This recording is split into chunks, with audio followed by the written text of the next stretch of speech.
మీ business ను develop చేసుకోవాలి అనుకుంటున్నారా? మీ పరపతిని పెంచుకోవాలి అనుకుంటున్నారా? అయితే ఓకే టీవీ ద్వారా L band, aston band ad, scrolling ad, ad with voice overs, logo bug, video ads ద్వారా మీ యాడ్స్ ను పబ్లిష్ చేసుకోండి.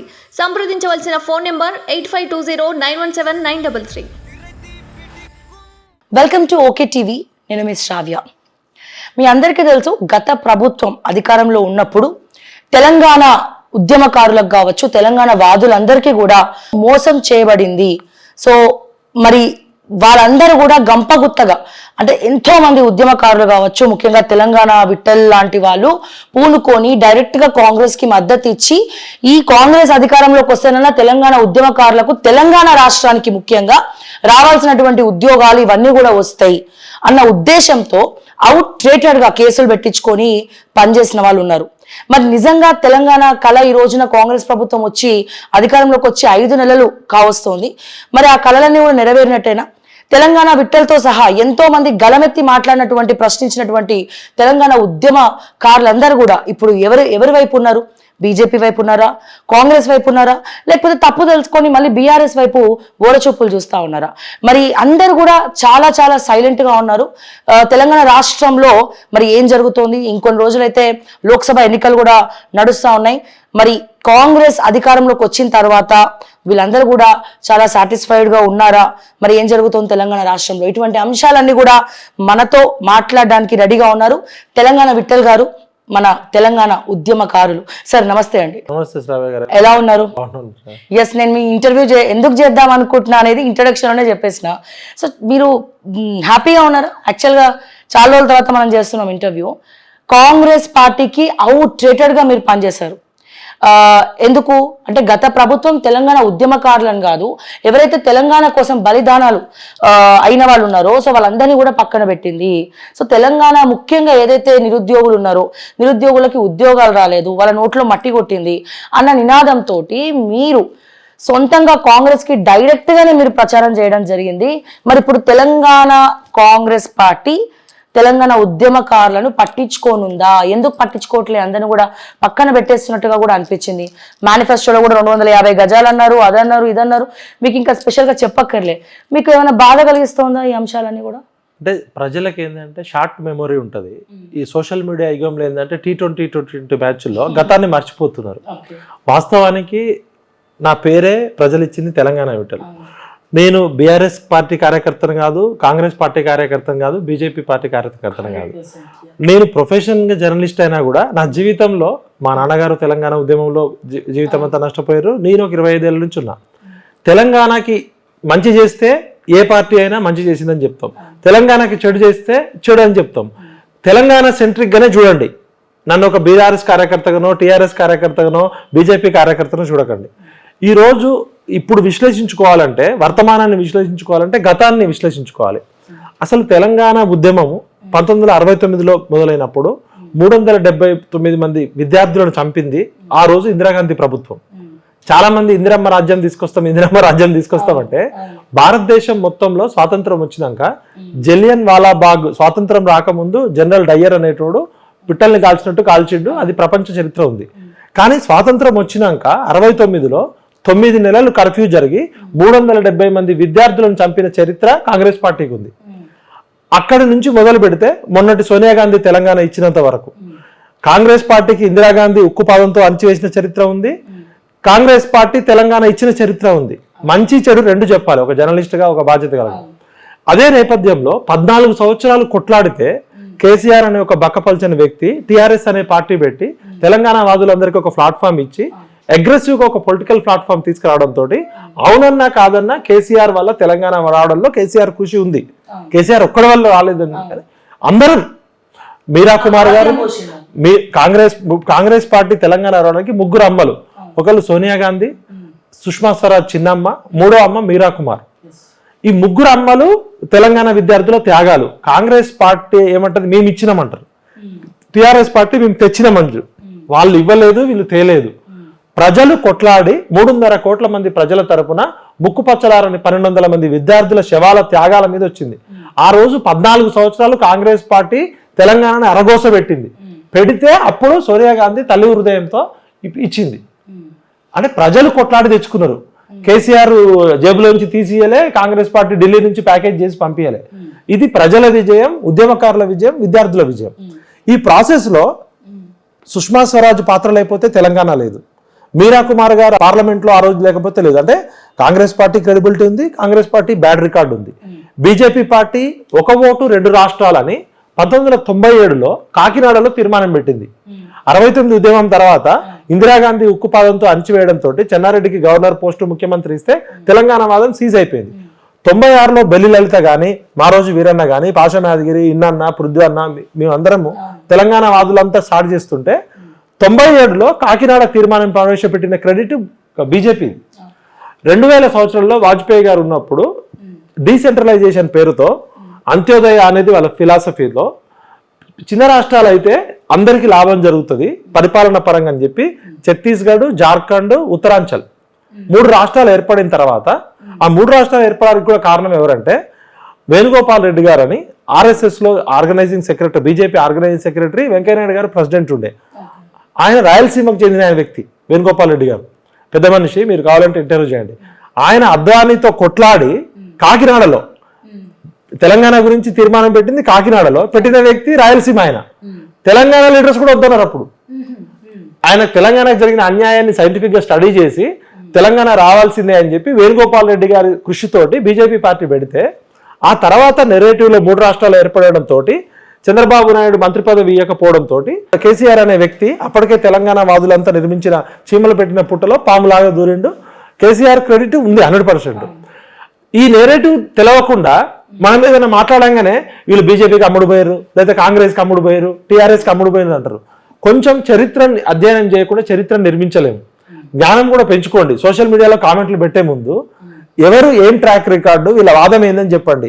ఇప్పుడు తెలంగాణ కోసం మేము జీవితాన్నే కోల్పోయిన వాళ్ళము, తెలంగాణ కోసం మేము జీవితాలే కోల్పోయిన వాళ్ళము. కేసీఆర్ని మేము రిజెక్ట్ చేసినాం, కేసీఆర్ మమ్మల్ని రిజెక్ట్ చేయలే. కేసీఆర్ ఏదో మాకు పదవులు ఇవ్వకపోతే కేసీఆర్ మీద తిరుగుబాటు చేయలే. ఈయన చెప్పేదానికి చేసేదానికి తేడా ఉందని తెలంగాణని సపోర్ట్ చేస్తూనే 2001 నుంచి కేసీఆర్ని వ్యతిరేకించినాం. మేము 2001లో కేసీఆర్ ఆఫీస్ పలగొట్టాం. మేము తొలి తిరుగుబాటుదారులం, పృథ్వీ అన్న, నేను. మాకు తెలంగాణ సెంట్రిక్ ఇంపార్టెంట్, పార్టీలు ఇంపార్టెంట్ కాదు. మాకు తెలంగాణ వాదానికి ఎవరు సపోర్ట్ చేస్తే వాళ్ళకి చేసినాం. ఆ రోజు గద్దరన్న దగ్గర నుంచి మొదలు పెడితే అన్ని పార్టీల నాయకుల్ని మేము తిరిగినాం. ఈ నేపథ్యంలో తెలంగాణ వచ్చిన తర్వాత తెలంగాణ ఉద్యమ ఆకాంక్షలకు విరుద్ధంగా కేసీఆర్ గారు పరిపాలిస్తున్నారని చెప్పి కేసీఆర్ మీద 2015-16లోనే తిరుగుబాటు స్టార్ట్ చేసినాం. అప్పటికి సోషల్ మీడియా లేదు, ఇప్పుడు మాట్లాడే ఛానల్స్ లేవు, ఎవరు తిరుగుబాటు చేయలే. కేసీఆర్కి కచరా అనే పేరు పెట్టింది కూడా నేనే. 3 నెలలు నేను ఢిల్లీలో దాక్కున్నా. కాళేశ్వరము ఇది తెలంగాణ ప్రజల పాలిట శనీశ్వరము, ఇది ఊపర్ షేర్వాని అందరు పరేషాని అని చెప్తే నన్ను చాలా ట్రోల్ చేసారు, కేసులు పెట్టారు. అప్పటికి అసలు సోషల్ మీడియా ట్రెండ్ కూడా లేదు. ఈ నేపథ్యంలోంచి ఎందుకు చెప్తున్నామంటే, ఆ రోజు కేసీఆర్ మంచి చేస్తే తెలంగాణ బాపు జాతిపిత అంటే కూడా ఒప్పుకునే పరిస్థితి ఉండే. కేసీఆర్ మంచి చేయనప్పుడు తెలంగాణకి ఈయననే కచరా అని చెప్పినాం. ఉన్నది ఉన్నట్టు మాట్లాడితే యథార్థవాది, లోక విరోధి. సరే కేసీఆర్ ఇట్లా చేసిండు విధ్వంసం అని చెప్పి మనందరం కలిసి ప్రశ్నించే గొంతులన్నీ కలిసి జిహెచ్ఎంసీ ఇక్కడ జరిగిన మెయిన్ ఇంపార్టెంట్ చూడాలి. మా ట్రాక్ రికార్డు చూడాలంటే మీరు ఏదైనా నింద వేసే ముందు ఆలోచించండి. జిహెచ్ఎంసీ ఎలక్షన్స్లో బీజేపీకి 48 కార్పొరేట్ సీట్లు రావడం కోసం, మాకు బీజేపీ పార్టీ కార్యకర్తలం కాదు, మేము ఆర్ఎస్ఎస్ సింపథైజర్లం కాదు, 11 రోజులు కేశవ మెమోరియల్ స్కూల్లో ఉండి ఎట్టి పరిస్థితుల్లో కేసీఆర్కి బుద్ధి చెప్పాలని చెప్పి తేజస్వి సూర్యాన్ని బెంగళూరు నుంచి తీసుకొచ్చి అప్పటి భూపేందర్ యాదవ్ టీంకి బయట నుంచి సపోర్ట్ చేసి 48 సీట్లు రావడంలో మా కృషి ఉంది. దుబ్బాకలో రఘునందర్ రావు గెలుపు, జిహెచ్ఎంసీ ఎలక్షన్లో బీజేపీ గెలుపు, హుజూరాబాద్లో మన ఈటల రాజేందర్ గెలుపుతోటి కేసీఆర్ లాంటి ఒక నియంతని, ఒక నక్కజిత్తుల కేసీఆర్ని కొట్టాలంటే బీజేపీ తప్ప వేరే మార్గం లేదని ఒక నెరేటివ్ బిల్డ్ అయింది. అటువంటి దశలో పిసిసి ప్రెసిడెంట్గా రేవంత్ రెడ్డి రావడము, హుజూరాబాద్లో వాళ్ళకి డిపాజిట్ కూడా రాలే, 3000 ఓట్లు కూడా రాలే. ఈ వరుస విజయాలతోటి జిహెచ్ఎంసీ ఎలక్షన్స్, మునుగోడు, హుజూరాబాదు, దీంతో ఏమైందంటే ప్రజలంతా బీజేపీని ఆల్టర్నేటివ్గా భావించారు. ఈ దశలో బండి సంజయ్ గారు ప్రెసిడెంట్గా రావడము, అగ్రెసివ్గా పార్టీ వెళ్ళడంతో అందరు ఏమనుకున్నారంటే ఖచ్చితంగా మోడీ, అమిత్ షా ఇక్కడ కేసీఆర్ యొక్క అవినీతిని, కేసీఆర్ కుటుంబ పాలన చేస్తారని చెప్తే నేను స్వయంగా ఢిల్లీ వెళ్ళి ఇదే మెగా కృష్ణారెడ్డి మీద, మైహోం రామేశ్వరరావు మీద, కేసీఆర్ కుటుంబం మీద కొన్ని వందల కొద్ది డాక్యుమెంట్స్ ఇచ్చినాం విత్ ప్రూఫ్ హైకమాండ్కి. కవిత అరెస్ట్ చేయకపోవడము, కవితను అరెస్ట్ చేస్తా అని చెప్పింది కూడా బీజేపీ వాళ్ళే. ఢిల్లీ బీజేపీ వాళ్ళు, ఇక్కడ బీజేపీ వాళ్ళు. పొద్దున్న లేస్తే కేసీఆర్ కూతురు కవిత, ఒక మామూలు ఎమ్మెల్సీ స్థాయి వ్యక్తిని వీళ్ళే హైప్ క్రియేట్ చేశారు. కవితను అరెస్ట్ చేస్తే ఇక బీజేపీ అధికారంలోకి వచ్చినట్టే అనే నెరేటివ్ బిల్డ్ చేసింది బీజేపీ వాళ్ళే.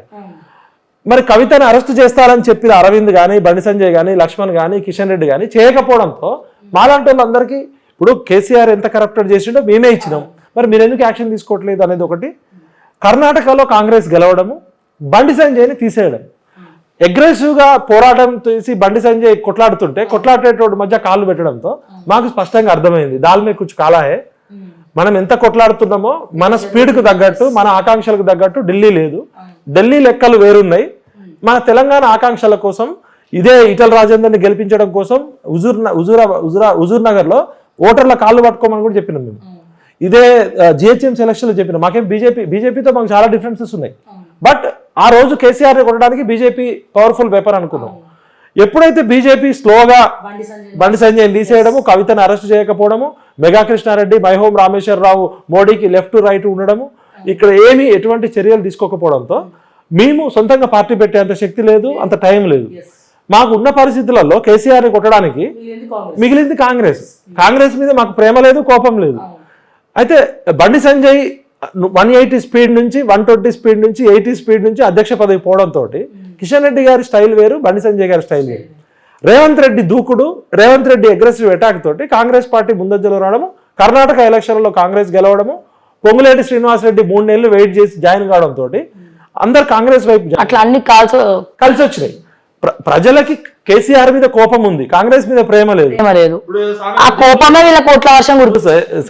కాంగ్రెస్ పార్టీకి ఎట్లయిపోయిందంటే ఎవరినో ఎక్కడో అంతే ఎక్కడో అధికారం వచ్చినట్టు. రేవంత్ రెడ్డి కూడా ఇంత తొందరగా ముఖ్యమంత్రి అయినా ఆయన కూడా అనుకోలేదు. 2029కి అనుకున్నారు. ఆల్టర్నేటివ్ పార్టీ తెలంగాణ సమాజం నిర్మించుకోకపోవడంతో మళ్ళీ కాంగ్రెస్ పార్టీ రావడంతో ఏమైందంటే అప్పుడు మేము ఉన్నది తక్కువ సమయం, మళ్ళా కేసీఆర్ రాకూడదు అనేది మా ఎజెండా. ఎవరు ఏమన్నా అనుకోని ఈసారి మాత్రం కాంగ్రెస్ని గెలిపించాల్సిందే అనే సమయంలో ఎందుకు మేము ఆ రోజు కాంగ్రెస్ పార్టీకి సపోర్ట్ చేయాల్సి వచ్చిందంటే కేసీఆర్ని ఓడించడానికి కాంగ్రెస్ అనేది మనకు అస్త్రము, బీజేపీ వెపన్లో ఛార్జింగ్ లేదని అర్థమైపోయింది. కాబట్టి రాహుల్ గాంధీ ఇంకొక ప్రధాన అంశం చెప్పిండు. ఈ 75 సంవత్సరాల స్వతంత్ర భారతావనిలో దేశ జనాభా 150 కోట్ల మంది, 143 కోట్ల మంది ఉంటే ఇంతవరకు బీసీల లెక్కలు చేయలేదు. అడవిలో ఉన్న బర్రెల లెక్క ఉంది, పులుల లెక్క ఉంది, తాబేలు లెక్క ఉంది, ఫారెస్ట్ డిపార్ట్మెంట్లో టేకు చెట్లు ఎన్ని ఉన్నాయి, జిట్రేగి చెట్లు ఎన్ని ఉన్నాయి లెక్క ఉంది. కానీ దేశ జనాభాలో సగభాగమైన బీసీల లెక్క చేయలేదు. సరే, మేము కూడా పొరపాటు చేసినాం, ఇప్పుడు మేము ఖచ్చితంగా చేస్తాము. చేయడమే కాకుండా ప్రధానమంత్రి ఆఫీస్లో ఎంతమంది బీసీ ఆఫీసర్లు ఉన్నారు, పార్లమెంట్లో ఎంతమంది బీసీలు ఉన్నారు, మీడియాలో ఎంతమంది ఉన్నారు అని చెప్పి ఆయన ఒక స్టాటిస్టిక్స్ పెట్టుకొని ఒక నెరేటివ్ బిల్డ్ చేసిండు. బీజేపీ అంటే బ్రాహ్మణ్ బనియా పార్టీ, అది అగ్రవర్ణాలకే చేస్తుంది, ఆదాని అంబానీకే చేస్తుంది, పేదోళ్ళను పట్టించుకోదని చెప్పుకుంటూ పప్పు అనే ఇమేజ్తో స్టార్ట్ అయిన రాహుల్ గాంధీ పాదయాత్ర ఈ సామాజిక కులగణన ఒకటి, సామాజిక న్యాయం అని చెప్పడంతో చాలామంది బీసీలు పోలరైజ్ అయ్యారు. మేము 25 ఏళ్ళు కొట్లాడి భౌగోళిక తెలంగాణ తెచ్చినాం. ఎందుకోసం తెచ్చినాం? ఇక్కడ ఎస్సీ ఎస్టీ బీసీలు 90% పైన ఉన్నారు. ఈ 90% ప్రజలకి కమ్మోడు పోతే వెలమోడు పోతే రెడ్డోడు, 3 కులాలు 3 కుటుంబాలే పెత్తనం వెళ్తున్నాయి. కాంగ్రెస్ పార్టీ అంటే రెడ్లు, బీజేపీ మన టీడీపీ అంటే కమ్మోళ్ళు, టీఆర్ఎస్ అంటే వెలమోళ్ళు అయింది. మెజారిటీ ప్రజలకి సామాజిక న్యాయం జరగాలంటే సమాజంలో జరిగే సంఘర్షణ మొత్తం వాటాల కొట్లాట. ఇలా ఒక క్లాస్ రూమ్లో 100 మంది పిల్లలు ఉంటే ఆగస్టు 15వ తారీఖు టీచరు హెడ్ మాస్టర్ అడుగుతాడు, మీ దగ్గర ఏ క్లాస్లో ఎంతమంది పిల్లలు ఉన్నారంటే, సార్ మా 6th క్లాస్లో 120 మంది ఉన్నారు, 4th క్లాస్లో 50 మంది ఉన్నారు, అంటే మొత్తం మీ స్కూల్లో ఒక 3000 మంది ఉన్నారంటే ఆ 3000 చాక్లెట్లు బిస్కెట్లు పంపించారు. ఇక్కడ ఏమైపోయిందంటే 100 మంది పిల్లలు ఉంటే 90 చాక్లెట్లు 10 మంది తింటున్నారు. ఈ 10 చాక్లెట్లు 90 మందిని ఆకుతున్నారు. అందుకని మేము ఏమని చెప్పినామంటే సమాజంలో జరిగే సంఘర్షణ వాటాల కొట్లాట. అదృష్టవశాత్తు అంబేద్కర్ పుణ్యమా అని చెప్పి ఎస్సీ ఎస్టీలకి అంటరానితనము వివక్ష ఉండడంతో ఎస్సీ ఎస్టీలకి రిజర్వేషన్ ఉన్నాయి. ఇప్పుడు 100 ఆపర్చునిటీస్ ఉంటే ఎస్సీల జనాభా ప్రకారం వాళ్ళకి 15% సీట్లు, ఎస్టీల జనాభా 7% ప్రకారం 22.5% వాళ్ళకి వచ్చింది. మిగతాది ఎవరు? బీసీలు, ఓసీలు. సుప్రీంకోర్టు ఏం చెప్పిందంటే రిజర్వేషన్లు అనేది వర్టికల్గా Indira Sahani versus Indian government కేసులో రిజర్వేషన్లు 50% మించకూడదని వచ్చింది. ఈ ఎస్సీ ఎస్టీలకు ఆల్రెడీ బ్రిటిష్ వాళ్ళు ఉన్నప్పటి నుంచే న్యాయం జరిగింది. అంబేద్కర్ కొట్లాడిండు, వాళ్ళ శాతం వాళ్ళకి వస్తుంది. ఏ పార్టీలో అయినా ఎస్సీ సీట్లు ఎస్సీలకి, ఎస్టీ సీట్లకి ఎస్టీలకు వస్తుంది. ఈ వెనుకబడిన తరగతులని పేరుకు పెట్టి ఈ వెనుకబడిన తరగతులకు ఎప్పుడైనా ఏదైనా మాకు అన్యాయం జరిగిందని చెప్తే సుప్రీంకోర్టు ఏమంటది, మీరు బీసీలకి మండల కమిషన్ 50% రిజర్వేషన్ ఇవ్వాలని వచ్చింది. 50% ఏ ప్రాతిపదికన చెప్తున్నారు? జనాభాలో 50% బీసీలు ఉన్నారని చెప్పడానికి మీ దగ్గర సైంటిఫిక్ ఆధారం ఏముంది? ఈ కేంద్ర ప్రభుత్వాలైనా రాష్ట్ర ప్రభుత్వాలైనా ఏం చేసినాయంటే 1931 నుంచి జనాభా లెక్కలు తీస్తున్నారు. మహలో బినస్ అనేట ఆయన మన తాళసింగారం అనే ఊర్లో తాడి చెట్లు ఎన్ని ఉన్నాయో కూడా లెక్క పెట్టిండు. జనాభా లెక్క తీయడం అనేది ఏ నాగరిక సమాజానికైనా అసలు ప్రతి సంవత్సరం తీయాలి. 10 సంవత్సరాలకు ఒకసారి తీయడం అంటే సైంటిఫిక్గా ఇంత పెద్ద దేశంలో ప్రతి సంవత్సరం సాధ్యం కాదు. కాబట్టి కనీసం 10 సంవత్సరాలకు ఒక తీయాలని చెప్తే 1931 నుంచి ప్రతి 10 సంవత్సరాలకు జనాభా తీస్తున్నారు. దురదృష్టవశాత్తు మొన్న కరోనా రావడంతో 2021లో జరగాల్సిన జనాభా లెక్కలు జరగలేదు. కాబట్టి 2021లో మేము ప్రధానంగా డిమాండ్ ఏం పెట్టామంటే, మీరు జనాభా లెక్కల కాలంలో ఎస్సీ పెడుతున్నారు, ఎస్టీ పెడుతున్నారు, ముస్లిమ్స్ పెడుతున్నారు, మైనారిటీ పెడుతున్నారు, మీరు ఓబీసీ కాలం కూడా పెట్టండి. ఇంత పెద్ద ఎత్తున ఇన్ని కోట్ల రూపాయలు ఖర్చు పెట్టి పెడుతున్నారు కాబట్టి ఓబీసీ కాలం పెట్టమంటే పెట్టలేదు. వాళ్ళ సిద్ధాంతం వాళ్ళకు ఉండొచ్చు. ఆ విషయంలో కాంగ్రెస్ పార్టీ ఒక బలమైన నెరేటివ్ బిల్డ్ చేసి బీసీలను అట్రాక్ట్ చేసింది. ఆ రోజు కాంగ్రెస్ పార్టీకి సపోర్ట్ చేయడానికి మాకు బలంగా 2 కారణాలు ఉన్నాయి.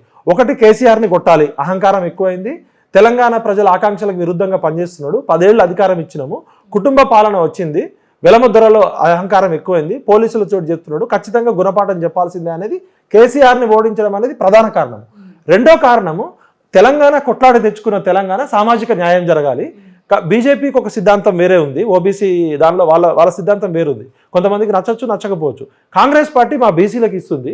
ఒక బీసీగా పుట్టి ఇంత చదువుకొని జర్నలిజం పిహెచ్డి చేసి ఒక ఇంటర్నేషనల్ పాలసీ మేకింగ్ చేసినప్పుడు మన వర్గాల కోసం మనం కూడా ప్రశ్నించకపోతే, ఇప్పుడు రెడ్లకు పని చేసుకుంటారు, ఎస్సీ ఎస్టీలు బీఎస్పీ ఉంది, వాళ్ళకి రాజ్యాంగ పరంగానే హక్కులు ఉన్నాయి, కమ్మాసు వెలమాసు రెడ్డిస్కి భూస్వాములు ఉన్నారు, వాళ్ళకి హక్కు ఉంది.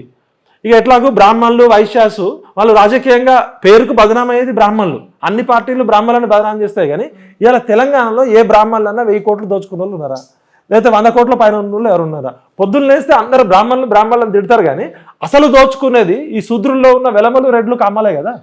ఇవాళ రెడ్లల్లో మంచోళ్ళు ఉన్నారు, హ్యాట్స్ ఆఫ్ ఉన్నారు. ఎక్కువ మంది భూములు ఉన్న వాళ్ళు అనాదిగా వాళ్ళకి ధన బలం ఉంది, బీసీలకి జనబలం ఉంది, బ్రాహ్మణ్స్కి ఇంటెలెక్చువల్ సపోర్ట్, ఒక్కొక్కరికి ఒక్కొక్క బలం ఉంది. మరి ఇంత జనబలం ఉన్న బీసీలకి ఎందుకు పార్లమెంట్లో సీట్లు ఇయ్యరు, ఎందుకు చట్టసభల్లో సీట్లు ఇయ్యరు? ఐఐటీలలో ఇప్పటికీ టీచర్లకి రిజర్వేషన్ లేదు. ఇప్పుడు ఐఐటి రామయ్య దగ్గర చదివే స్టూడెంట్కి ఉండే స్కిల్ వేరుంటుంది, గవర్నమెంట్ స్కూల్లో బాబునగర్లో గవర్నమెంట్ స్కూల్లో తెలుగు మీడియంలో చదివే అబ్బాయికి ఒక స్కిల్, ఎకో సిస్టమ్ ఉంటుంది. టాలెంట్ అనేది ఆ ఎకో సిస్టమ్ బట్టి కూడా వస్తుంది. ఇంత కష్టపడ్డారు కదా, ఇప్పుడు ఏమైంది మరి? ఈ ఐదు నెలల పాలన గురించి విఠల్ గారు మాట్లాడండి అంటే ఏం మాట్లాడతారు? మీరు ఏం చెప్తారు? ఇంత కష్టపడ్డారు కాంగ్రెస్ కి. ఇప్పుడు చాలా మంది యూత్కి ఏమైందంటే చరిత్ర తెలియదు, ఈ బ్యాక్గ్రౌండ్లో ఏందో తెలియకుండా విమర్శిస్తున్నారు. నా పని నిజం చెప్పడమే, నిజమే ఇజం, అదే మా జర్నలిజం. తెలంగాణ వాళ్ళకి కుట్రలు కుతంత్రాలు చేసే కల్చర్ ఉండదు, ఉన్నది ఉన్నట్టు బోలాబాలాగా మాట్లాడతాం. మాకు లౌక్యము ఎమోషన్ ఎందుకు ఉంటుంది అంటే నిజాయితీ ఉంటుంది కాబట్టి ఎమోషన్ ఉంటుంది. ఈ 5 నెలల కాలంలో కాంగ్రెస్ పార్టీకి మేము ఆ రోజు 31 కాన్స్టిట్యున్సీలలో నేను, సతీష్ కమాలు, అశోక్, మా టీం అంతా 31 కాన్స్టిట్యున్సీలు తిరిగి 27 కాన్స్టిట్యున్సీలు గెలుపులో మా పాత్ర ఉంది. మా ఇంటికి స్వయంగా దీపాదాస్ మున్షి మేడం వచ్చి రిక్వెస్ట్ చేశారు, పౌర సమాజం నుంచి మాకు సపోర్ట్ కావాలని చెప్పి. ఇదే డాక్టర్ అజయ్ అని చెప్పి ఐపీఎస్ ఆఫీసరు, ఆయన సిడబ్ల్యూసీ మెంబరు, ఇప్పుడు 2-3 రాష్ట్రాలకు ఇన్ఛార్జ్గా ఉన్నాడు. ఆయన మమ్మల్ని వచ్చి రిక్వెస్ట్ చేసి, మీరు కాంగ్రెస్ పార్టీ కార్యకర్తలు కాదు కానీ మీ అందరికీ తెలంగాణ కోసం ఎంతో కలగన్నారు, కాంగ్రెస్ పార్టీ కూడా సామాజిక తెలంగాణ తీసుకొస్తుందని చెప్పి మమ్మల్ని అందరినీ కన్విన్స్ చేసి, ఇన్నయ్య గారు కానీ, పాశమయాదగిరి సార్ కానీ, నేను కానీ, అశోక్ అన్న కానీ, పృథ్వీయాదవ్ అన్న కానీ, మేమంతా మాకు ఏదో ఎమ్మెల్యే సీట్ వస్తుందనో ఎంపీ వస్తుందనో రేపు ఎవడో ముఖ్యమంత్రి అవుతారని కూడా కాదు, కేసీఆర్కి బుద్ధి చెప్పాలి. రేపు కాంగ్రెస్ పార్టీ సామాజిక తెలంగాణ అంటుంది. ఉద్యమకారుల విషయంలో మాతో 2-3 రోజులు చర్చలు జరిపింది మేడం. ఇదే దీపాదాస్ మేడము అందశ్రీ గారితో కానీ మాతో కానీ తెలంగాణ ఉద్యమకారులు అందరి దగ్గరికి నేనే తీసుకెళ్ళినా.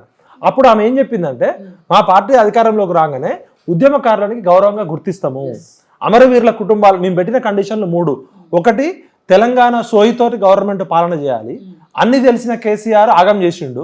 మీ కాంగ్రెస్ పార్టీలో చాలా మంది డబ్బుతోటి రాజకీయాల్లోకి వస్తున్నారు. తెలంగాణ అస్తిత్వం ఉండాలి. అమరవీరుల స్తూపాన్ని ఫస్ట్ ఇనాగ్రేట్ చేయమని చెప్పినాం. ఇప్పటి వరకు అమరవీరుల స్తూపం ఇనాగ్రేట్ చేయలే, కేసీఆర్ ఇనాగ్రేట్ చేయలే, ఇప్పుడు రేవంత్ రెడ్డి చేయలే. యాదగిరి గారి దగ్గరికి తీసుకెళ్ళినాం. తెలంగాణ మేధావులు ఎవరెవరు ఉన్నారో వాళ్ళందరి దగ్గరికి స్వయంగా 1 నెల రోజులు నేను మేడంని తీసుకొని వెళ్ళినా. అజయ్ గారిని తీసుకెళ్ళిన. తెలంగాణ పౌర సమాజం అంతా నేను మధ్యవర్తిగా ఉండి కాంగ్రెస్ పార్టీ సామాజిక న్యాయం చేస్తుందని చెప్తే మేము బలంగా నమ్మినాం. అయితే ఈ 5 నెలల పాలనలో ఫస్ట్ ఏ మనిషి అయినా కోరుకునేది తెలంగాణ ఉద్యమకారులు గుర్తింపు కోరుకుంటారు, గౌరవం కోరుకుంటారు. ఈ రెండింటికన్నా ముఖ్యంగా తెలంగాణ సోయి అనేది ఉంటుంది. అసలు మీ 5 నెలల పాలనలో ఒక్కడికన్నా తెలంగాణ ఉద్యమకారులను పిలిచి ఏ ఉద్యమకారుల త్యాగాలతో అయితే ఈ తెలంగాణ రాష్ట్రం వచ్చిందో ఆ ఉద్యమకారులను కేసీఆర్ ఆగం చేసి అదే అడుగుతున్నా, మరి ఇప్పుడు ఎందుకు రావట్లే బొకేలు తీసుకొని మీ ఇళ్ళకి? ఇది ఇంకోటి, ఇక్కడ పబ్లిక్ అందరు అడుగుతున్నారు, ఏం మీరు బీఆర్ఎస్ ప్రభుత్వాన్ని అడుగుతారా? రుణమాఫీ కాలే, 46 జీవో సంగతి ఏంది, ఈ కరెంటు కోత సంగతి ఏంది, నీటి సమస్య సంగతి ఏంది, ప్రశ్నించే గొంతులారా నిద్రపోయిండ్రా అని అడుగుతా ఉన్నారు. మా ఛానల్స్ కి కూడా వాట్సాప్లలో మెసేజ్లు పెడతా ఉన్నారు. సో ముఖ్యంగా ఇప్పుడు వీళ్ళకి చెప్పాల్సినటువంటి సమాధానం ఏంది? ఎక్కడ వీళ్ళు రాంగ్ ట్రాక్లోకి వెళ్ళిపోయారంటే, కేసీఆర్ ఏదైతే పిట్టకథలు కట్టుకథలు సొల్లు కబుర్లు చెప్పి ఆయన అంత తెలంగాణ వాది గురించి ఎంత చేసినా కూడా ఆయన తన సీటు కాపాడుకోవడం కోసమే చిట్టీలు. సేమ్ అదే నేరేటివ్లోకి తెలవకుండా కాంగ్రెస్ వాళ్ళు కూడా ముందు మా కుర్చీ కాపాడుకోవాలి, కుర్చీ కాపాడుకుంటే తర్వాత అవన్నీ చూద్దామని చెప్పి తెలంగాణ పౌర సమాజాన్ని కన్సిడర్ చేయలే.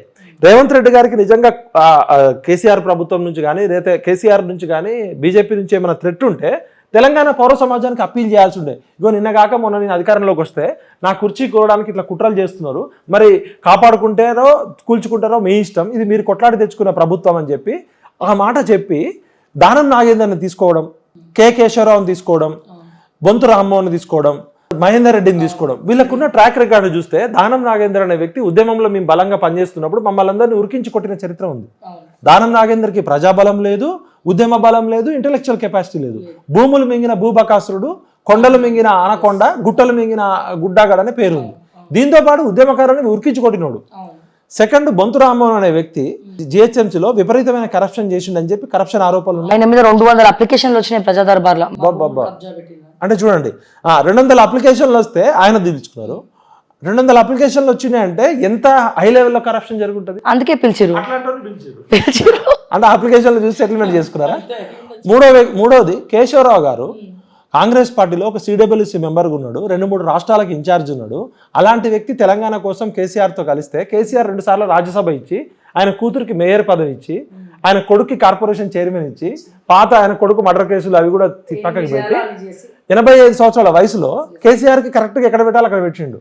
ఆ విషయంలో కేసీఆర్కి గురపాఠం చెప్పిండు. కేశవరావు వయసు రీత్యా అయిపోయింది, ఆయన ఇప్పుడు వార్డు మెంబర్ కూడా గెలవడు. కేశవరావు ఆయన సొంత కొడుకే ఓటేయడు ఆయనకి. ఇంకోటి కేశవరావు గారు ఇంటలెక్చువల్, మాకు దూర బంధువు అవుతాడు, అది వేరే విషయం. ఆయన రాజ్యసభలో ఆయన పరిజ్ఞానం అవసరం, ఆయన ఎమ్మెల్సీగా ఆయన ఎక్స్పర్టైజ్ అవసరం. కానీ అంటే క్యారెక్టర్ విషయంలో నిన్నటి దాకా కేసీఆర్ని పక్కన పార్టీ జనరల్ సెక్రటరీ ఇచ్చి అన్ని పార్టీలు చేయించుకొని ఆ వయసులో ఆయన వచ్చిండు. సరే, కేశవరావు గారి విషయం అది. ఇంకొకటి మహేందర్ రెడ్డి అనేటోడు భూములు మింగి ఆ భూములన్నీ కడుపులోనే పెట్టుకున్నట్టు తిరుగుతుంటాడు. అలాంటి వ్యక్తి మీకు ఆయన ఉద్యమంలో సంబంధం ఉందా, లేకపోతే ప్రజల బలం ఉందా? కాంగ్రెస్ పార్టీలో ఉన్నప్పుడు మహేందర్ రెడ్డి మీద మీరు అనేక ఆరోపణలు చేశారు. ఆయనను పిలిచి మొన్నటిదాకా మంత్రి పదవి ఎంజాయ్ చేసిండు. మీ కాంగ్రెస్ పార్టీలో నాయకులు లేరా మీకెవరు? అంటే పక్క పార్టీలో ఉన్న వైరస్ వచ్చిన వాళ్ళు, అది కూడా ప్రజలు చీచీ తూ అన్నోళ్ళు, ఇంకా టీఆర్ఎస్లో ప్రజాబలం ఉన్న వాళ్ళని తెచ్చుకున్నా అది ఉంది. ఎందుకు రేవంత్ రెడ్డి గారు ఈ స్క్రాప్ని తెచ్చుకోవాల్సి వచ్చింది? ఇప్పుడు పీపీఈ కిట్, మనం కరోనా టైంలో కూడా పీపీఈ కిట్ మాస్క్ వేసుకొని పోతాం, ఇది డేంజర్ వైరస్ అని చెప్పి టీఆర్ఎస్ వాళ్ళే చెప్పిన వాళ్ళని ఏరి కోరి తెచ్చుకున్నారు. మీరు అధికారంలో, మీరు ప్రతిపక్షంలో ఉన్నప్పుడు ఏదైనా ఒక పార్టీ రాజకీయ నాయకుడు పార్టీ మారాలంటే మీరు ఎమ్మెల్యే పదవికో ఎంపీ పదవికో రిజైన్ చేసి రావాలి, లేకపోతే రాళ్లతో కొట్టి చంపండి అని చెప్పి కాంగ్రెస్ పార్టీ 12 మంది ఎమ్మెల్యేలను టీఆర్ఎస్ తీర్చుకున్నప్పుడు ఇదే కాంగ్రెస్ పార్టీ అగ్రెసివ్గా చెప్పింది. మరి ఇప్పుడు రేవంత్ రెడ్డి గారు దానం నాగేందర్ ఎమ్మెల్యే పదవి రిజైన్ చేయకుండా ఎందుకు జాయిన్ చేసుకున్నాడు? కడియం శ్రీహరి రిజైన్ చేయకుండా ఎందుకు జాయిన్ చేసుకున్నాడు? అసలు ఈ చెత్త ట్రాక్ రికార్డు జాయిన్ చేసుకోవాల్సిన అవసరం వాళ్ళు ఈజీగా చెప్పే సమాధానం ఏంటంటే, పొద్దున్న లేసే మీ ప్రభుత్వాన్ని పడగొడతాం అంటారు, అందుకే పక్క పార్టీలకు వెళ్ళి తెచ్చేసి వాళ్ళదే పడగొట్టేస్తే వాళ్ళనే విలీనం చేయించేస్తే అయిపోతుంది కదా అన్న కవరింగ్ అయితే ఇస్తున్నారు. అది ఎంత వాస్తవమో తెలియదు. ఇక్కడే రేవంత్ రెడ్డి అవగాహన లోపం ఉంది. రేవంత్ రెడ్డి తన సొంతంగా కొట్లాడితే అధికారంలోకి రాలే, కాంగ్రెస్ పార్టీ సొంతంగా కొట్లాడితే రాలే. తెలంగాణ ప్రజలంతా కేసీఆర్ కి కర్రు గాల్చి వాత పెట్టి ఎక్కడ బుద్ధి చెప్పాలో అక్కడ బుద్ధి చెప్తే మీరు ఇవాళ అధికారంలో కూర్చున్నారు. మీరు కూర్చున్న అధికారం మీ వల్ల వచ్చింది కాదు. ఇప్పుడు జగన్ లాగా పాదయాత్ర చేస్తే వచ్చిన సీటు కాదు, కేసీఆర్ కూడా కేసీఆర్ సొంతంగా కష్టపడితే వచ్చిన సీటు కాదు. 3.5 కోట్ల ప్రజలు, సబ్బండ వర్గాలు, ఉద్యమకారులు, విద్యార్థులు ఆ రోజు కేసీఆర్ని కూర్చోబెట్టినా, ఈ రోజు రేవంత్ రెడ్డిని కూర్చోబెట్టినా ప్రజల కష్టంతో వచ్చింది. నిజంగా రేవంత్ రెడ్డి గారి ప్రభుత్వానికి నిజంగా కుట్ర జరిగి ఇంటెలిజెన్స్ ద్వారా ఇన్ఫర్మేషన్ ఉంటే, ఇగో ప్రజలారా నా ప్రభుత్వాన్ని ఇట్లా కుట్రలు చేస్తున్నాడు కేసీఆర్ అనేటోడు, అమిత్ షా మోడీ అనేటోడు ఇట్లా కుట్రలు చేస్తున్నాడు, మరి ఏం చేద్దాం చెప్పండి అని తెలంగాణ సమాజానికి ఒక పిలుపునిస్తే ఒక్కడు కూడా రోడ్ల మీద తిరిగేటోడు కాదు. వీళ్ళు ప్రజలను నమ్ముకోలే, అధికారం రావడం కోసమేమో ప్రజలను నమ్ముకున్నారు. ప్రతిపక్ష నాయకుడు ఉన్నప్పుడేమో ఎస్సీ ఎస్టీ బీసీ గిరిజనులు మీ కష్టంతో మేము అధికారంలోకి వస్తా, అసలు మీ కడుపులో తలబెడతా అని కేసీఆర్ కన్నా గొప్పగా మాటలు చెప్పి రేవంత్ రెడ్డి సొంత కార్యకర్తలకు కూడా అపాయింట్మెంట్. అయితే మీరు ఎక్కడైతే మీరు అన్నది కరెక్ట్ పాయింట్, మీ అధికారానికి మీ కుర్చీకి థ్రెట్ ఉన్నప్పుడు తెలంగాణ సమాజం మొత్తానికి ఓపెన్ గా చెప్పి, ఉద్యమకారులారా నాకు ముఖ్యమంత్రి పదవి మీద కాదు, ఈ ప్రజాస్వామ్యాన్ని కాపాడాలి, నా కుర్చీ ఉన్నా పోయినా సరే వీళ్ళ సంగతి ఏందో తేలుద్దామంటే, ఆ రోజు ఎన్టీఆర్ అమెరికా ఆపరేషన్ పోతే నాదెండ్ల భాస్కర్ రావు కూల్చినప్పుడు మొత్తం తెలుగు రాష్ట్ర ప్రజలంతా రోడ్ల మీదకి వచ్చి నాదెండ్ల భాస్కర్ రావు ఉరికించుకోవట్లే. 2 రోజుల్లో గవర్నమెంట్ అంటే నీకు ప్రజల్ని నమ్ముకోలే నువ్వు. ఇక్కడ కాంగ్రెస్ పార్టీ చేస్తున్న మేజర్ మిస్టేక్ ఏంటంటే, వాళ్ళకి పౌర సమాజం అంటే గౌరవం లేదు, ఉద్యమకారులంటే సోయి లేదు, అమరవీరుల కుటుంబాలంటే గౌరవం లేదు, విద్యార్థులంటే గౌరవం లేదు. నీకు నిజంగా గౌరవం కానీ ఏదైనా వాళ్ళ ఉంటే వీళ్ళకి కదా. వీళ్ళకి సలహాలు ఎవరిస్తుండొచ్చు రేవంత్ రెడ్డి గారికి? ఎందుకంటే మేనిఫెస్టోలో 46 జీవో ఎత్తేస్తామని హామీ ఇచ్చారు. మళ్ళా ఎత్తేయమని చెప్తే అందరు గొడవ చేసేసరికి శ్రీధర్ బాబు గారిని మళ్ళా బాధ్యతలు అప్పచెప్పి అది ఇంకా డ్రాగ్ చేస్తారు, ఇంకా తేల్చలే పంచాయతీ. అట్లనే ఎల్ఆర్ఎస్ రద్దు అన్నారు, మళ్ళా కట్టాలంటే మళ్ళా మాలాంటి వాళ్ళము ఎవరో కొంతమంది మీలాంటి వాళ్ళు మాట్లాడితే మళ్ళీ ఎలక్షన్ తర్వాత చూద్దాంలే అని చెప్పి మళ్ళీ అక్కడ కూడా ఎండ్ చేయలేదు, దానికి మళ్ళీ డ్రాగ్ చేసారు. అట్లనే రుణమాఫీ అంటే మేనిఫెస్టోలో ఏవైతే ప్రథమంగా వీళ్ళు చెప్తున్నారో అవన్నీ కూడా ఇక్కడ రివర్స్ లో జరుగుతున్నాయి. రీజన్ ఏంటంటారు? అంటే అవగాహన లేదా, లేకపోతే ఎవరైనా తప్పుడు సలహాలు ఇస్తున్నారా? బేసికల్ గా ఏంటంటే, సరైన అవగాహన ఉంటే సరైన ఆలోచన ఉంటుంది, సరైన అవగాహన ఉంటే సరైన ఆశయం ఉంటుంది, సరైన ఆశయం ఉంటే సరైన ఆలోచన ఉంటుంది, సరైన ఆలోచన ఉంటే సరైన అభివృద్ధి ఉంటుంది. వీళ్ళకి అసలు అవగాహనలోనే లోపం ఉంది. ఎందుకంటే ఆ రోజు ఇందిరాగాంధీ చేసిన మిస్టేక్ దగ్గర నుంచి ఈ రోజు సోనియా గాంధీ తెలంగాణ ఇచ్చిన తర్వాత తెలంగాణ కాంగ్రెస్ పార్టీ ఎంత చేసిందో అది చెప్పుకోకపోవడం వల్లే టీఆర్ఎస్ అడ్వాంటేజ్ తీసుకుంది. అప్పుడు 10 సంవత్సరాలు అట్లా అయిపోయింది, వీళ్ళల్లో వీళ్ళు కొట్లాడుకొని. సరే ఇప్పుడన్నా అధికారంలోకి వచ్చినామని చెప్పి తెలంగాణ సమాజంలో చాలా మంది ఇంటెలెక్చువల్స్ ఉన్నారు. తెలంగాణ సమాజంలో వాళ్ళందరినీ పిలుచుకొని ఏం చేస్తే బాగుంటుంది. ఇంతవరకు 6 నెలల్లో ఒక కోదండరామ్ సార్ని పిలుస్తున్నారు తప్ప తెలంగాణ సమాజం కోసం జీవితం అంతా కోల్పోయిన వాళ్ళు, ఇప్పుడు నేనంటే యువకుడు ఉన్నా, అసలు జీవితాలే కోల్పోయిన వాళ్ళు చాలా మంది ఉన్నారు. వాళ్ళు ఏమి నామినేటెడ్ పోస్ట్ అడిగిన వాళ్ళు కాదు, ఎమ్మెల్యే పోస్ట్ అడిగిన వాళ్ళు కాదు. ఇగో ఈ రోజు ఇట్లా ఉంది. ఎడ్యుకేషన్ పాలసీ ఏది? తెలంగాణ వచ్చింది, 1200 మంది చచ్చిపోయింది ఆర్టీసీ బస్సుల్లో అమ్మాయిలు తిరగడం కోసము, ఉమెన్ ఫ్రీ టికెట్. అది ఎంత అవుతుంది? తిప్పి కొడుతూ 2-3 వేల కోట్లు అవుతుంది. 3 లక్షల కోట్ల బడ్జెట్లో అది అసలు పీనట్స్. ఇంకొకటి, నెలకి గ్యాస్ సిలిండర్ 500 రూపాయలు ఇస్తామను, లేకపోతే కరెంటు బిల్లులో తగ్గిస్తామను. 1200 మంది పిల్లలు చచ్చిపోయింది మీ 6 గ్యారంటీల కోసం కాదు. బగబగబండే మంటల్లో శ్రీకాంతాచారి చనిపోయింది మీ 6 గ్యారంటీలు కాదు. మేము ప్రాణాలు కోల్పోయి మీకు భిక్ష పెట్టిన అధికారం మీరెవడరా మాకు భిక్ష పెట్టడానికి? అంటే మీరు ఇచ్చే తాయిలాలకి సంక్షేమ పథకాలకి తెలంగాణ అంటే ఈ సునీల్ కనుగోలు లాంటి బేవకూఫ్ గాలని, ఈ ప్రశాంత్ కిషోర్ లాంటి మ్యానిపులేట్ చేసేటోళ్ళని, ఇప్పుడు ఎవడో కోయంబత్తూరులో వాడికి అసలు తెలంగాణతో సంబంధం లేదు, ప్రజా జీవితంతో సంబంధం లేదు, ఏదో ఐఏఎంలో మేనేజ్మెంట్ చదివి వచ్చినోడు 4 మేనేజ్మెంట్ సోషల్ మీడియాలో వీడియోలు ఫేక్ వీడియోలు పెట్టే ప్రశాంత్ కిషోర్ లాంటి రాజకీయ నాయకుడు అనేటోడు నిత్యం ప్రజల్లో ఉంటాడు, ప్రజల కష్టంలో సుఖంలో ఉంటాడు. కాబట్టి వాడికి మించిన రాజకీయ నాయకుడికి మించిన ఇప్పుడు మీరు రాజకీయాల్లో ఉన్నారండి జీవితం అంతా, మీకు నేనేం అడ్వైస్ ఇస్తా? నాకు రాజకీయం గురించి ఏం తెలియదు. అంటే మీరు రాజకీయం అనేది ఒక వ్యాపారం చేస్తున్నారు, రాజకీయం సేవ చేయట్లే. కాబట్టి ఎలక్షన్ టైంలో గెలవడం కోసం ఒక అబద్ధాన్ని నిజాన్ని అబద్ధంగా చేసేటోడు కావాలి. ఈ సునీల్కి అనుకోలేటోడు 6 గ్యారంటీలు ఇవ్వడం అంటేనే తెలంగాణ అవమానించడం. అంటే తెలంగాణ ప్రజల్లో కొంచెం పేదరికం ఉండొచ్చు, అది వేరే. కానీ తెలంగాణ ప్రజలు కోరుకున్నది ఆత్మగౌరవము, స్వయం పాలన, స్వేచ్ఛ, స్వాతంత్రము, భాగస్వామ్యం. ఇప్పుడు కేసీఆర్ భౌగోళిక తెలంగాణ తెచ్చిండు, ఆయనకు 10 ఏళ్ళు అధికారం ఇచ్చినాం. కాంగ్రెస్ పార్టీకి అధికారం ఇచ్చింది సామాజిక తెలంగాణ తీసుకురమ్మని. ఈ రెడ్లు వెలమలు కమ్మలు కలిసి వెల్కమ్ రెడ్డి రాజ్యం చేయమని కాదు. ఈ మా వాటా మాకు దక్కాలి, సమాజంలో జరిగే సంఘర్షణ వాటాల కొట్లాట, ఎవరి వాటా వాళ్ళకు దక్కేదాకా ఆ పోరాటం నిరంతరం ఉంటుంది. అక్కడ రాహుల్ గాంధీ చెప్పేదేమో సామాజిక న్యాయము, బీసీ కులగణన చేస్తామంటాడు. ఇక్కడేమో సరే మీరు అధికారంలోకి రాలేదు కేంద్ర ప్రభుత్వంలో, గతంలో 60 సంవత్సరాలు మీరే అధికారంలో ఉన్నారు, మీరు బీసీలు లెక్క చేయలేదు, బీజేపీని బదనాం చేస్తున్నారు. మరి ఇవాళ తెలంగాణ వచ్చినాక ఈ 5 నెలల కాలం, దాదాపు 5 నెలలు అయిపోతుంది, 5 నెలల కాలంలో సామాజిక న్యాయం విషయంలో ఎన్ని నామినేటెడ్ పోస్టులు ఎన్ని మున్నూరు కాపులకు ఇచ్చారు, ఎన్ని గౌడ్స్కి ఇచ్చారు, ఎన్ని యాదవ్స్కి ఇచ్చారు, ఎన్ని పద్మశాలికి ఇచ్చారు, ఎన్ని చాకలి వాళ్ళకి ఇచ్చారు, ఎన్ని కమ్మరి వాళ్ళకి ఇచ్చారు, ఎన్ని కుమ్మరి వాళ్ళకి ఇచ్చారు, ఎన్ని శాలివాహాలకు ఇచ్చారు, ఎన్ని అంటే ఈ 119 కులాలు ఉన్నాయి కదా, 119 కులాల్లో కనీసం కులానికి ఒక పోస్ట్ కూడా ఎమ్మెల్యే టికెట్ ఇవ్వాలంటే కేసీఆర్ని కొట్టాలి, కేసీఆర్ దగ్గర 100 కోట్లు ఉన్నాయి, ఇక్కడ కూడా మాకు కూడా బరాబర్ ఉండాలి, గెలుపు గుర్రాలు కావాలని చెప్పినావు.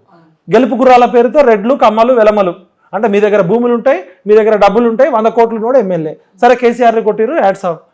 మీ పార్టీ పదవులు ఇవ్వచ్చు కదా. మీరు రాహుల్ గాంధీ సామాజిక న్యాయం చేస్తామని చెప్తున్నాడు.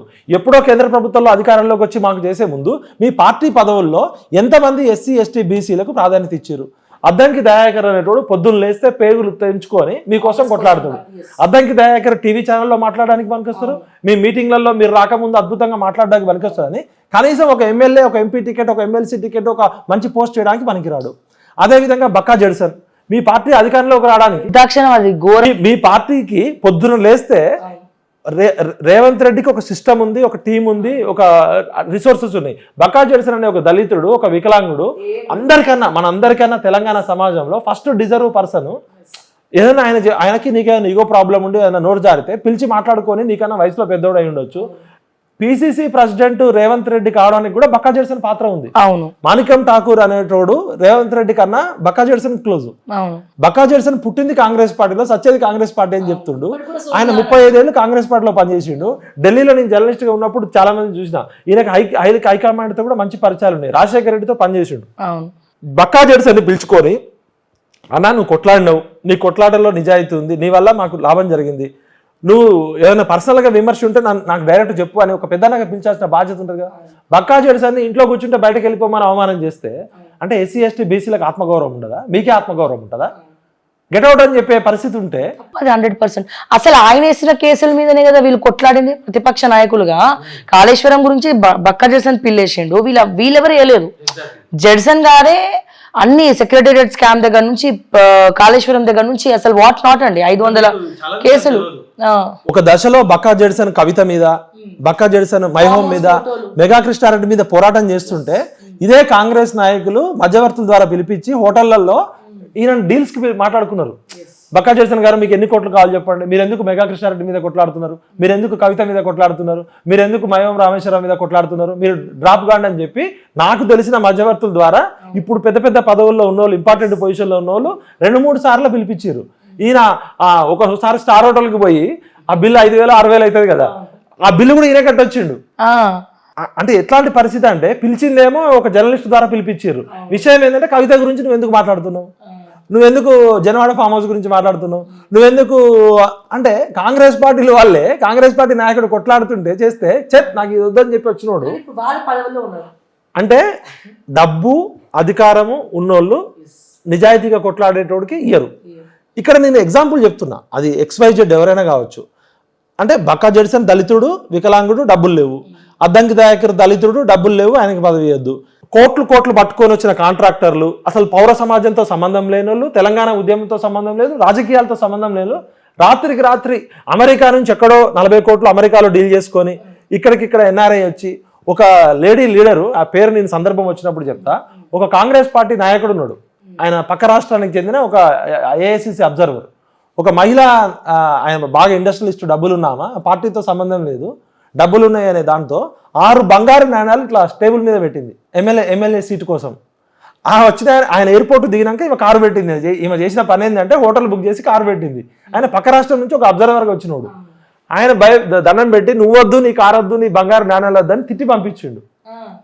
సీన్ కట్ చేస్తే ఇంకో ఆమె అమెరికా నుంచి డైరెక్ట్ దిగుతుంది, ఢిల్లీలో టికెట్ తీసుకుంటుంది, 40 కోట్ల డీలు. అది అందరికీ తెలుసు. అది మా స్నేహితుడికి, ఉద్యమకారుడికి రావాల్సిన టికెట్ అది. అంటే ఏం అర్హతలు ఉన్నాయని, అంటే డబ్బులు ఉంటే సీట్లు అమ్ముకోవచ్చు. ఇప్పుడు వెంకటరెడ్డి గారేమో అంతకుముందు ఏమని చెప్పిండు, 50 కోట్లు ఉంటే PCC ప్రెసిడెంట్ తెచ్చుకున్నా అంటే, నువ్వు ఈయనేమన్నాడు, హోంగార్డ్ వేరు IPS ఆఫీసర్ వేరు అన్నారు. మీరు తిట్టుకోవచ్చు, మీరు కలిసిపోవచ్చు.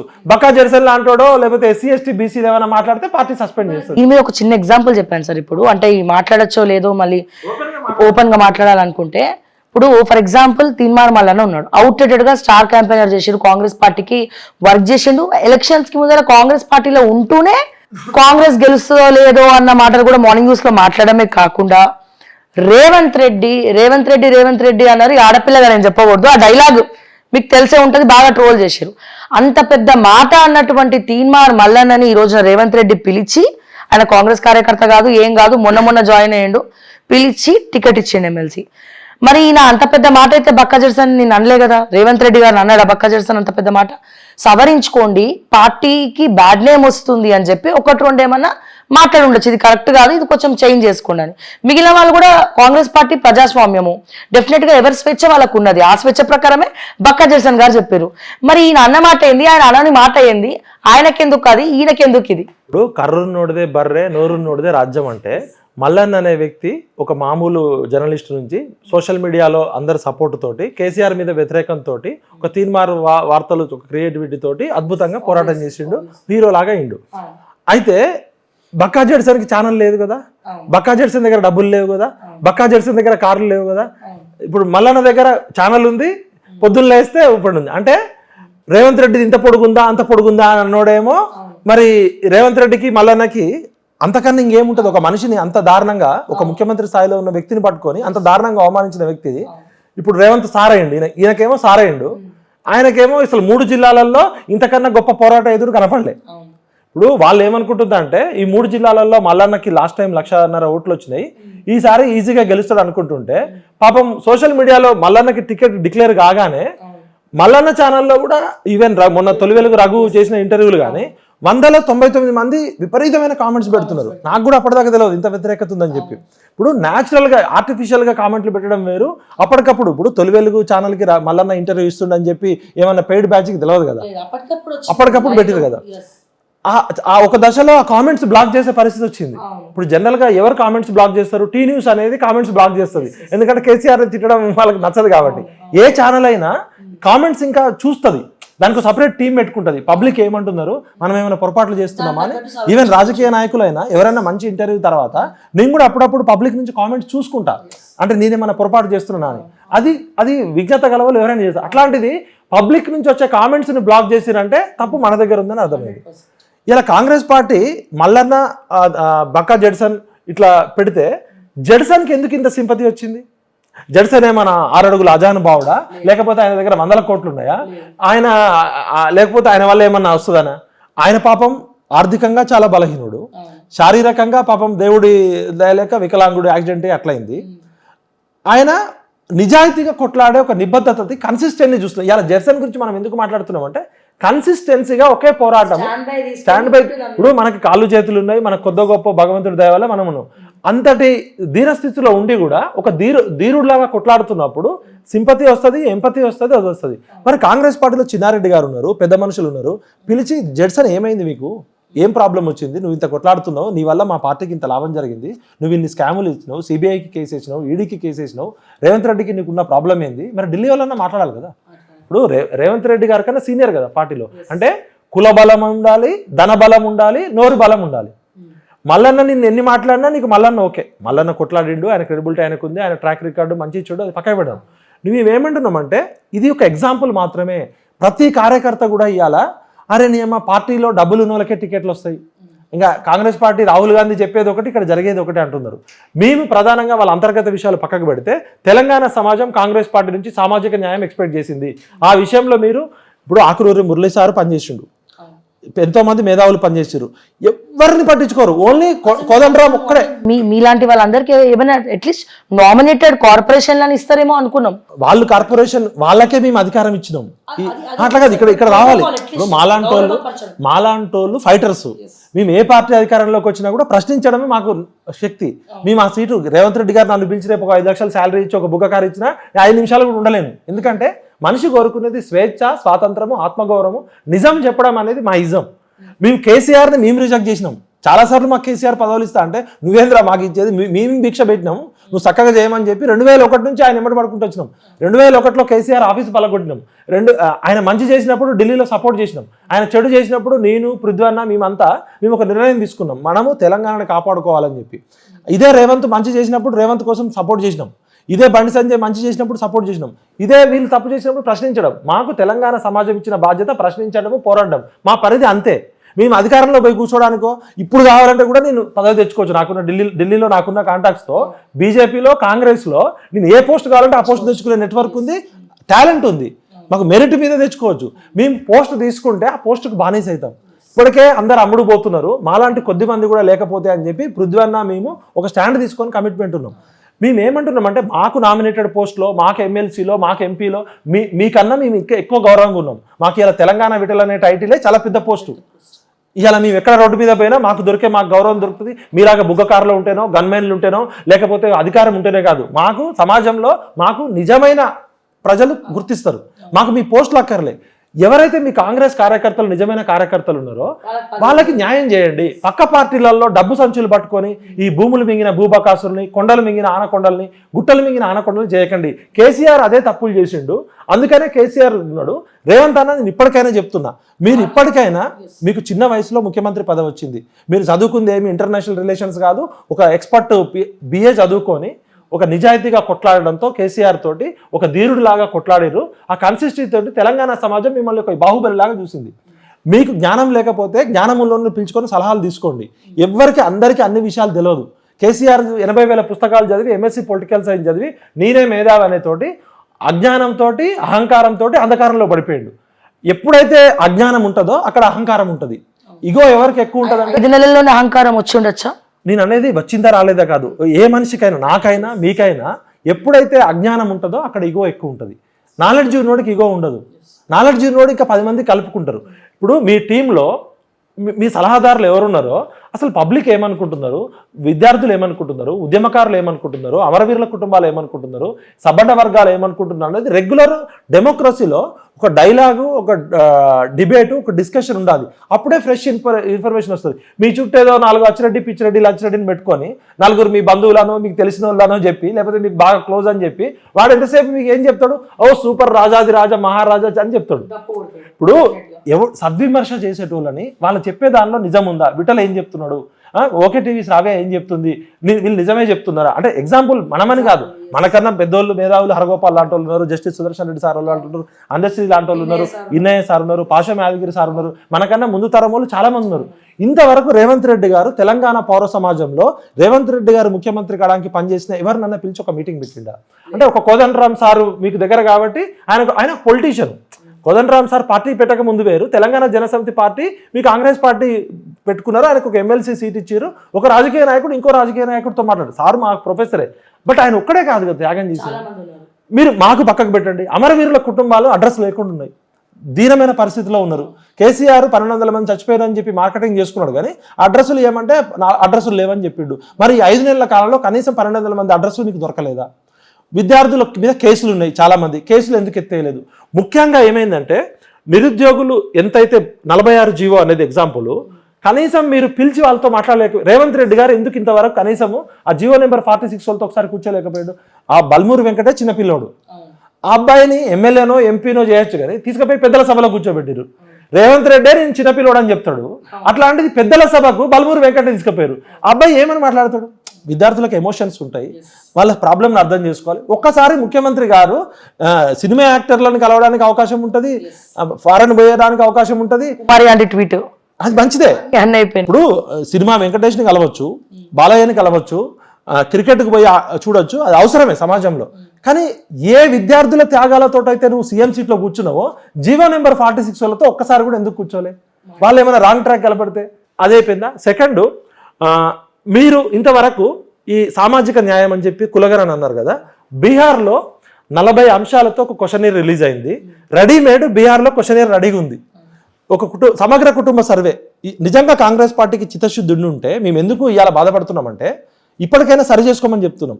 సమగ్ర కుటుంబ సర్వే పేరుతో కేసీఆర్ తెలంగాణ సమాజం మొత్తం జల్లెడబొట్టి ఒక ఇంట్లో ఎన్ని ఫోన్లు ఉన్నాయి, ఎన్ని బండ్లు ఉన్నాయి, ఒక ఇంట్లో లవ్ మ్యారేజ్ 2 జరిగినాయి, ఆడెవరు, మొగ ఎవరు, పురుషులు ఎవరు, బాలికలు ఎవరు, బాలలు ఎవరు, వీళ్ళకి ఎన్ని బర్రెలు ఉన్నాయి, ఎన్ని గొర్రెలు ఉన్నాయి, ఎన్ని కోళ్ళు ఉన్నాయని లెక్కలు తీసుకొని మొత్తం డేటా తీసుకొని ముడి కింద పెట్టుకున్నాడు కదా సీట్ కింద. మరి కేసీఆర్ ఆ రోజు మనం అందరం అడిగితే ఆ డేటా బయట పెట్టలే. మరి 5 నెలల కాలంలో మీరు సమగ్ర కుటుంబ సర్వే డేటా ఎందుకు బయట పెట్టలే? మీరు బయట పెట్టాలి కదా. ఇగో కేసీఆర్ 2014లో చేసిన డేటా ఇది, మేము ఇప్పుడు చేస్తున్నాం, ఆ డేటాకి మా డేటాకి కంపేర్ చేసుకోవడానికి ఎందుకు పెట్టలే? అదేవిధంగా ఒక్క బీసీల జనాభా గణన చేయమని చెప్పట్లే మేము. ఈ సమాజంలో బ్రాహ్మణులు ఎంతమంది ఉన్నారు, ఎంత ఆర్థికంగా వాళ్ళు చితికిపోయారు. ఇలా వెంకటేశ్వర స్వామి టెంపుల్ దగ్గరికి వెళ్తే చిక్కడపల్లిలో పాపం అడ మీద కూలీలు లాగా చూస్తుంటారు, కూర్చుంటారు వాళ్ళు. వాళ్ళకి పాపం రోజుకి 500 కూలీ కూడా దొరకదు. మనం పేరుకి వైశ్యాస్ ఎంతమంది ఉన్నారు, ఏ కులాలు ఎంత శాతం ఉన్నారు, ఎంతసేపు ఎస్సీ ఎస్టీ బీసీలే కాదు, అందరు పేదరికం అందరికీ ఉన్నారు. డేటా డ్రివెన్ సొసైటీ ఇది. ఆర్థికంగా ఏదైనా పాలసీ తయారు చేయాలన్నా, ఏదైనా స్కీమ్ తయారు చేయాలన్నా ఏ వర్గం ప్రజలు, ఏ కులం ప్రజలు, ఏ మతం ప్రజలు, మధ్యతరగతి ప్రజలు ఎంతమంది ఉన్నారు, దిగువ మధ్యతరగతి ప్రజలు ఎంత ఉన్నారు, ఆర్థికంగా బలంగా ఉన్న వాళ్ళు ఎంతమంది ఉన్నారు, కోటీశ్వర్లు ఎంతమంది ఉన్నారు, ఎవరికి ఏ పథకాలు ఇవ్వాలనే దానికి మీరు మొత్తం గణన చేయాలి. రాహుల్ గాంధీ చెప్పేదేమో కులగణన అంటాడు, ఇక్కడికి వచ్చేసరికి రేవంత్ రెడ్డి బీసీ కులగణన అంటాడు. అంటే రెడ్లు ఎంతమంది ఉన్నారో బయట పెట్టరా మీరు? అంటే రెడ్లు ఈ సమాజంలో ఒకళ్ళు 4% అంటారు, లేదు ఒక ఆయన 12% అంటాడు. గవర్నమెంట్ అఫీషియల్గా చెప్పాలి కదా, అరే పిచ్చోళ్ళారా రెడ్లు ఉన్నది 4% కాదు, 12% కాదు, 8% ఉన్నారు. వెలమోళ్ళు 0.4% అని మేము అంటాం. మళ్ళా అంటాడు 7,200 కుటుంబాలే అంటాడు. కాదురా నాయన, అన్ని కులాలు బయట పెట్టాలి కదా. కులం అనేది రియాలిటీ కదా. ఇప్పుడు నీ పుట్టుక, నీ చావు కులంలోనే ఉంది. అవును. నా కులాన్ని మార్చుకునే స్వేచ్ఛ నాకు లేదు. నేను మతం మార్చుకోవచ్చు. విఠల్ అనేటోడు క్రిస్టియన్లోకి పోవచ్చు, ముస్లిం మతంలోకి పోవచ్చు, జైన్ పోవచ్చు, క్రిస్టియన్ పోవచ్చు, కానీ నేను విఠల్ రెడ్డిగా కాలేను, విఠల్ మాదిగా కాలేను. అంటే నా కులము, నా పుట్టుక, నా చావుతో లింక్ ఉంది. నా పెళ్లి దగ్గర నుంచి, నా పుట్టుక దగ్గర నుంచి అన్నిటితో. మరి కులం అనేది రియాలిటీ అయినప్పుడు రెడ్లలో కూడా చాలామంది పేద రెడ్లు ఉన్నారు. రెడ్లలో కూడా పేదరికం స్కాలర్షిప్లు అనుభవించేటోళ్ళు ఉన్నారు. మరి ఎందుకు ఈ వివరాలు బయట పెట్టట్లేదంటే, వీళ్ళు 100కి 90 మంది ఉన్న ప్రజలకి మేము పిడికటి మంది కూడా లేము. చాలా రాష్ట్రాల్లో ఓసీలు 10% కూడా లేరు. అవును. మరి డేటా బయట పెట్టాలి కదా. డెమోక్రసీలో గణతంత్రము, గణము అంటే సమూహము, ఎన్ని తలలు ఉన్నాయో తలకి వాటా దక్కాలి. కేవలం సీట్లు తగ్గుతాయనే కదా. అంటే వాళ్ళు తినాల్సిన కేకు 20% అయితే 40, ఇప్పుడు ఇలా వాళ్ళు 11 సీట్లలో 7 సీట్లు తీసుకున్నారు. ఆ జనాభా బయటకు వస్తే వాళ్ళకి 2 సీట్లు కూడా రావు. మేమేమంటున్నాం, మేము ఒక కొత్త కాన్సెప్ట్ చెప్తున్నాం. అసలు ఎస్సీ ఎస్టీ బీసీ రిజర్వేషన్లు తీసి ఆ 100%లో మైనారిటీ ఎవరు, అగ్రవర్ణాలే కదా. బ్రాహ్మణులు ఎంతమంది ఉంటే అంత శాతం బ్రాహ్మణులకు ఇద్దాం, వైశ్యాస్ ఎంతమంది ఉంటే అంతమందికి ఇద్దాం, వెలమాస్ ఎంతమంది ఉంటే అంతమందికి ఇద్దాం, ఇంకా ఏ రాజులు ఎంతమంది కమ్మోళ్ళు ఉన్నారు, ఎంతమంది రెడ్డోళ్ళు ఉన్నారు అంటే వాళ్ళకి ఇద్దాం. మీకు ఎందుకు భయం? అసలు రిజర్వేషన్లు ఎస్సీ ఎస్టీ బీసీలో కాదు ఇవ్వాల్సింది, మొత్తం 100% కోటాలో తక్కువ శాతం మీరున్నారు. మీరేమో భూములు మీరే, ఆస్తులు మీరే, పదవులు మీరే, టీవీ ఛానళ్ళు మీయే, ఇండస్ట్రీలు మీయే. మీరు ఎస్సీ ఎస్టీ బీసీలని ఎంతసేపు బిచ్చగాళ్ళగా చూస్తున్నారు. బీసీల డేటా మాత్రం బయటికి పెట్టారు. ప్రతి ఒక్కరు స్పీచ్లు ఇవ్వడము గిరిజనుల కోసం, ఎస్సీ ఎస్టీ బీసీల కోసం, మీరే మా దేవుళ్ళు, మీ వల్లనే వచ్చిన నాకు సీఎం సీటు, డైలాగులు కొట్టడం. కానీ పదవుల దగ్గరకు వచ్చేసరికి రెడ్డోళ్ళ పార్టీ రెడ్డోళ్ళకి ఇచ్చుకుంటుంది, కమ్మోళ్ళ పార్టీ కమ్మోళ్ళకి ఇచ్చుకుంటుంది, వెలమోళ్ళ పార్టీ వెలమోళ్ళకి ఇచ్చుకుంటుంది. మళ్ళీ బదనం అయ్యేదంతా బాపనోళ్ళు, లేకపోతే ఎస్సీ ఎస్టీలు. అంటే ఎంతసేపు ఎస్సీ ఎస్టీ బీసీలు అడుక్కునేటోళ్ళు ఉండాలి, వీళ్ళు ఇచ్చేటోళ్ళు ఉండాలి. చాలా మందికి నచ్చకపోవచ్చు, కానీ రియాలిటీ. ఇప్పుడన్నా కనీసం ఆ సమాజంలో సంఘర్షణ పోవాలంటే రియాలిటీ తోటి డేటా అనేది ఉంటే, data interpretation, data analysis, data analytics అనేది ఇప్పుడు వరల్డ్ మొత్తం కూడా ఆర్టిఫిషియల్ ఇంటెలిజెన్స్, మిషన్ లెర్నింగ్ అనేది డేటా తోటి నడుస్తుంది. ఒక ఎకానమీ కానీ, ఒక పాలసీ కానీ, ఒక ప్రోగ్రెస్ కానీ చేయాలంటే ఆ డేటానే తొక్కిపట్టిండు కేసీఆర్. వీళ్ళేమో డేటా చెప్పరు. ఆ విషయంలో నేను స్పష్టంగా చెప్తున్నా, మీకు నిజంగా చిత్తశుద్ధి ఉంటే ఇప్పటికైనా సమగ్ర కుటుంబ సర్వే బయట పెట్టండి. మీరు చేయబోయే సర్వేలో ఎందుకు గైడ్ లైన్స్ లేవు? 5 నెలల కాలంలో మీరు గైడ్ లైన్స్ తయారు చేయలేరా? ఓపెన్గా పబ్లిక్ డిబేట్ పెట్టలేరా? ఇగో మేము కులగణన చేయబోతున్నాం, ఇలాంటి క్వశ్చన్స్ అడగబోతున్నాం అంటే ఇప్పటికీ కూడా పెత్తందారీ వ్యవస్థ నడుస్తుంది. ఎవరి పార్టీ అధికారంలోకి వస్తే వాళ్ళ కులమోళ్ళు, ఇప్పుడు సపోజ్ ఒక ఎక్స్ అనే కులం పార్టీ అధికారంలోకి వస్తే ఆ ఎక్స్ కులంలో అపర కోటీశ్వర్లు అయిపోతారు. అవును. అప్పటిదాకా పాలు పెరుగు అమ్ముకునేటోడు వేల కోట్లకు వెళ్ళిపోతారు. మళ్ళీ ఆ పార్టీ అధికారంలో పోతే ఇంకో పార్టీ. ఇవాళ కేసీఆర్ చేసిన తప్పుడు నిర్ణయాల వల్ల వెలమ కులం మొత్తం బదనామైంది. వెలమ కులంలో కూడా అందరికీ ఆయన ఏ కులంలో అయినా మంచోళ్ళు ఎక్కువ ఉంటారు, రెడ్లైనా వెలమైనా.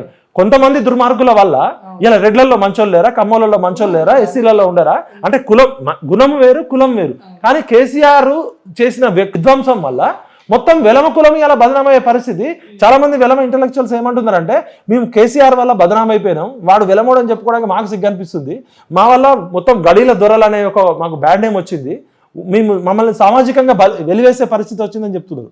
నేనేమంటున్నా అంటే, మన పుట్టుక మన చేతిలో లేదు, కానీ మనం చేసే పనుల వల్ల మీరు రెడ్లలో పుట్టచ్చు, వెలమల్లో పుట్టచ్చు, మాదిగోళ్ళలో పుట్టచ్చు, బ్రాపరంలో పుట్టచ్చు. మీరు చేసిన చర్యల వల్ల సమాజం మీకు గుర్తింపిస్తుంది. ఇలా సమాజం ఎంతమంది పెద్ద రెడ్లని కులానికి అతీతంగా చూడట్లేదా? నేనేమంటున్నా అంటే ఇప్పటికైనా 60 సంవత్సరాలు కొట్లాడిన తెలంగాణ సమాజంలో పేదరికం ఉంది, నిరుద్యోగం ఉంది, కుల వివక్ష ఉంది, ఇంకా ఫ్యూడల్ మెంటాలిటీ ఉంది. నాకు మొన్న ఒక ఢిల్లీ నుంచి వచ్చిన ఏఐసిసి పెద్ద లీడర్ చెప్తున్నారు, సీనియర్ లీడర్, అరే తెలంగాణలో ఇంత ఫ్యూడలిజం ఉంది అనుకోవట్లేదు విటల్ నేను, ఇంకా మీ లీడర్ల మైండ్ సెట్ మారలేదు అంటున్నారు. ఎందుకంటే ఖమ్మం జిల్లా అంటే కమ్మదొరలు, అక్కడ ఇచ్చిన పదవులన్నీ తీస్తే ఉన్న 10 సీట్లలో 5 ఎస్టీ, 2 ఎస్సీ ఎమ్మెల్యేలు, 7 పోతే 3 ఉన్నాయి జనరల్ సీట్లు.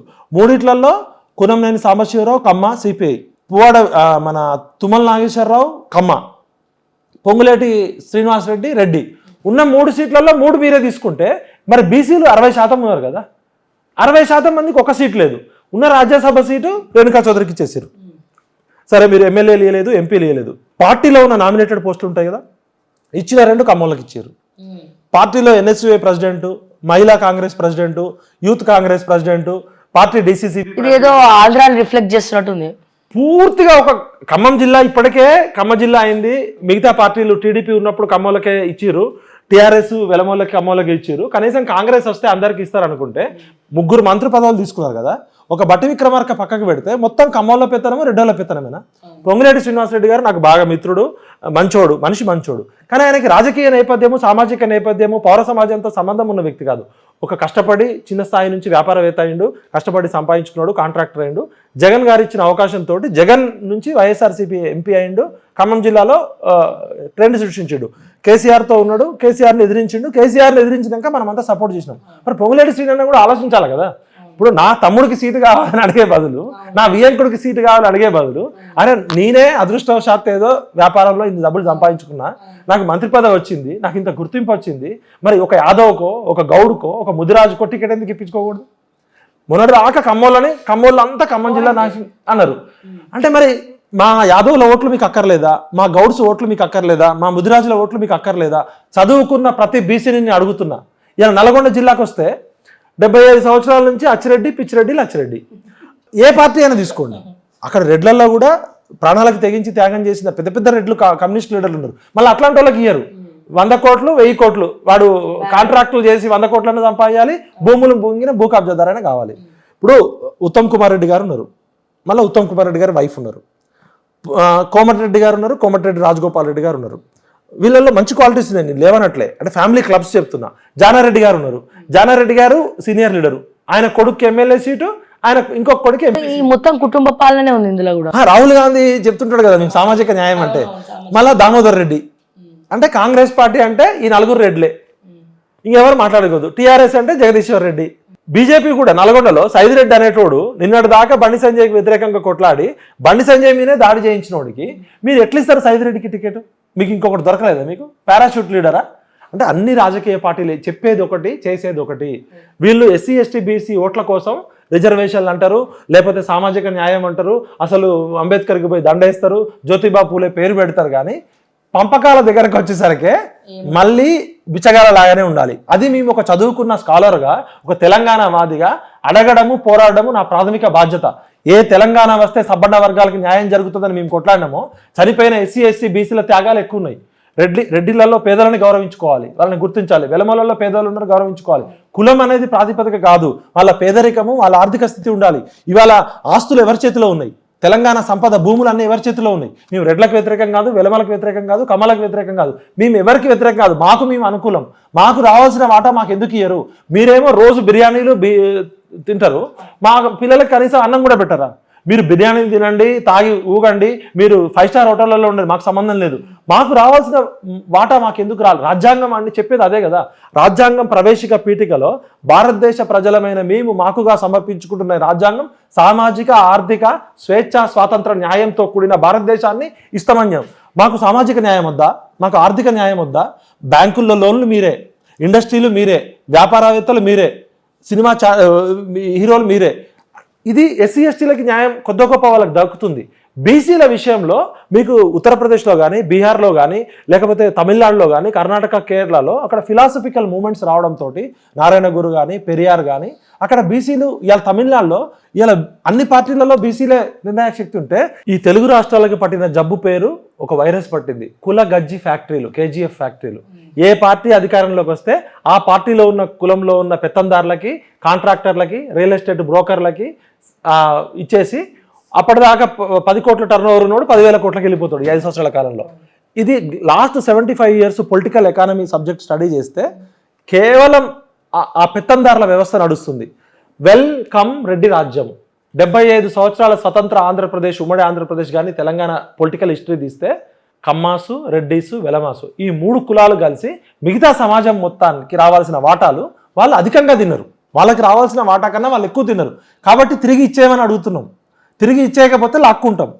మీరు గౌరవంగా ఇప్పుడు త్యాగం ఎవరు చేయాలంటే అధికారం ఎక్కువ అనుభవించిన వెలమలు చేయాలి, అధికారం ఎక్కువ అనుభవించిన కమ్మలు చేయాలి, అధికారం ఎక్కువ అనుభవించిన రెడ్లు చేయాలి. అగ్రవర్ణాల్లో ఇంకా వైశ్యాస్కి దక్కాల్సిన వాటా దక్కట్లే, అగ్రవర్ణాల్లో బ్రాహ్మణ్స్కి దక్కాల్సిన వాటా దక్కట్లే. 2 సీట్లు తీసుకోవాల్సిన వాడు 20 సీట్లు తీసుకుంటున్నాడు. 1 సీటు కూడా రాని 0.4% వాడు 11 ఎమ్మెల్యేలు అవుతున్నారు. ఇది ఏం న్యాయం? రాహుల్ గాంధీ చెప్పేదానికి మీరు చేస్తున్న దానికి తేడా ఏముంది? ఇప్పుడు పార్లమెంట్ ఎలక్షన్స్కి మేము ఏం స్టాండ్ తీసుకున్నామంటే, ఏ పార్టీ అధికారంలోకి వచ్చినా కూడా ఉద్యమకారులు అన్యాయం అయిపోతున్నారు.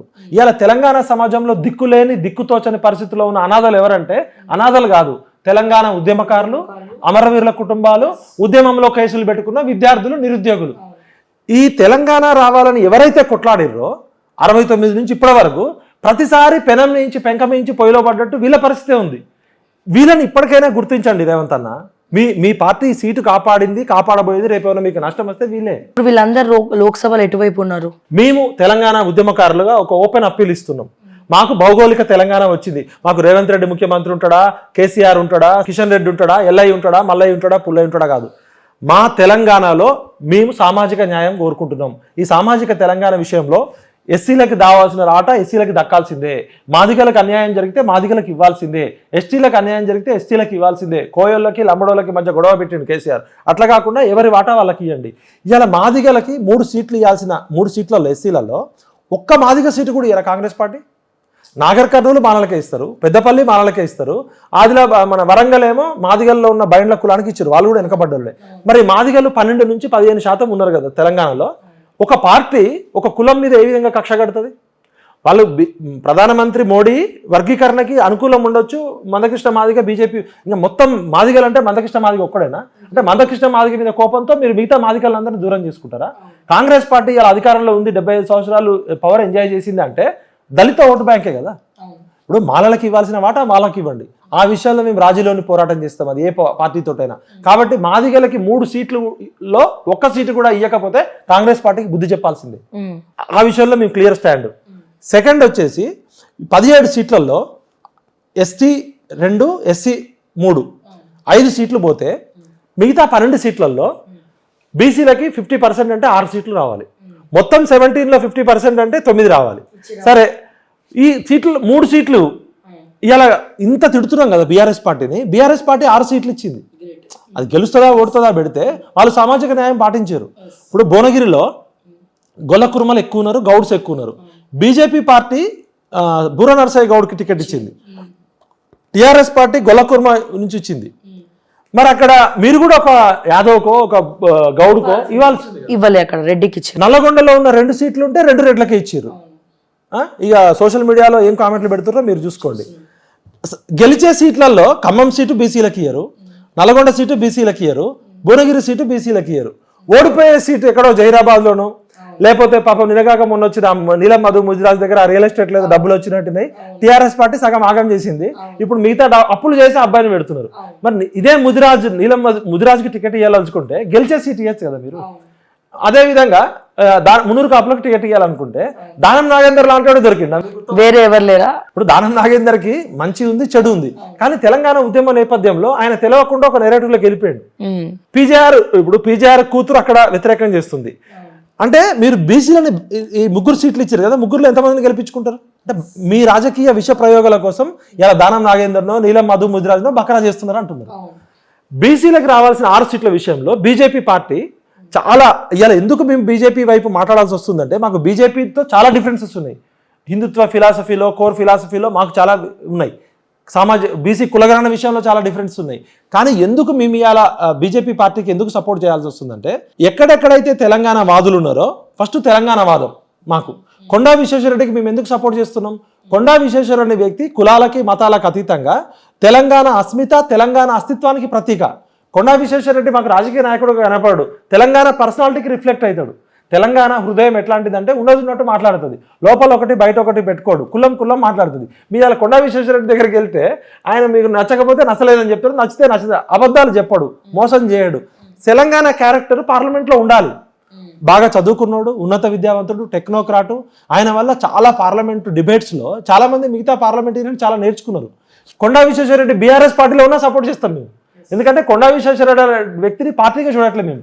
ఆయన బీజేపీలో ఉన్నాడని మేము సపోర్ట్ చేయట్లేదు. కొండా విశ్వేశ్వరరెడ్డిని పార్లమెంటుకు పంపించాల్సిన బాధ్యత తెలంగాణ సమాజానికి ఉంది. ఆ బాధ్యత మేము తీసుకుంటాం. రంజిత్ రెడ్డిని ఓడించే బాధ్యత కూడా మాదే. ఎందుకంటే రంజిత్ రెడ్డి లాంటి ఒక కబ్జాదారుడు, ఎన్నో కోట్ల రూపాయల స్కాములలో ఉన్నాడు, దేవుడు గుడులు మింగినవని ఆరోపణలు ఉన్నాడు. రంజిత్ రెడ్డి ఏం మేధావని పార్లమెంటుకు పంపించాలి అంటే భూ కబ్జాదారుని పంపించాలా? రంజిత్ రెడ్డికి ఎందుకు టికెట్ ఇచ్చారు మీరు? అదేవిధంగా ఇక్కడ సికింద్రాబాద్లో కిషన్ రెడ్డి గారు ఉన్నారు, దానం నాగేంద్ర ఉన్నారు. కిషన్ రెడ్డి వల్ల తెలంగాణ సమాజానికి లాభం. కిషన్ రెడ్డి పౌరయాత్ర చేసిండు. కిషన్ రెడ్డి గారు సౌమ్యుడు.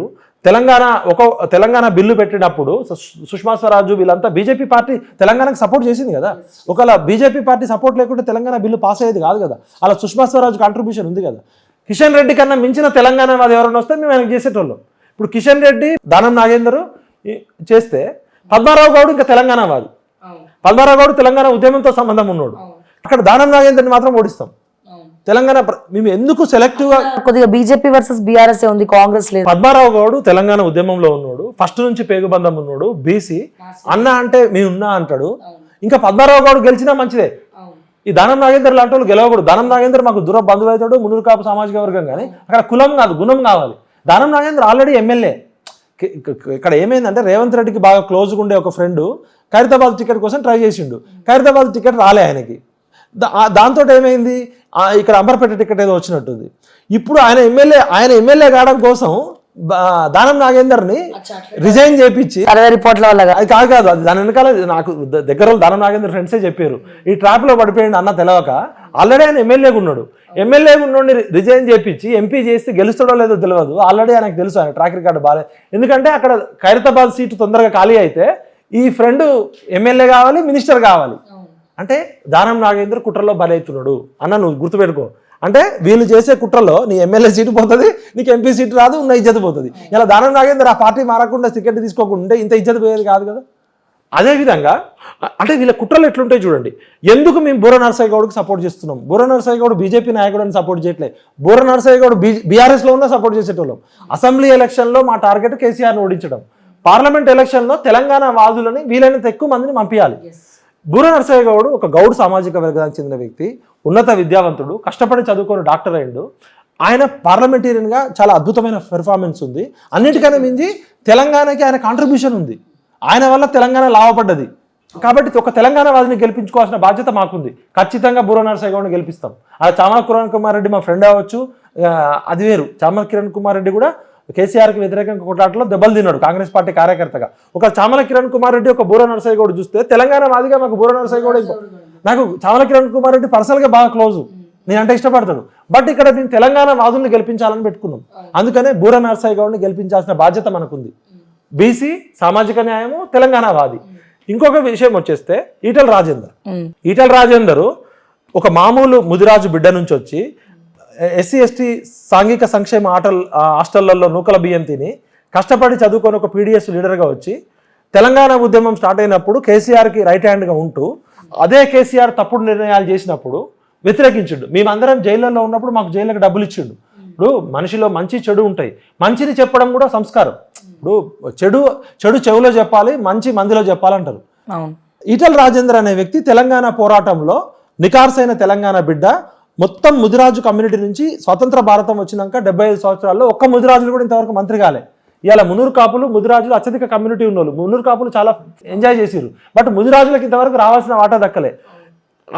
ఆర్థిక మంత్రిగా పనిచేసిండు. 6 సార్లు 7 సార్లు ఎమ్మెల్యేగా గెలిచిండు.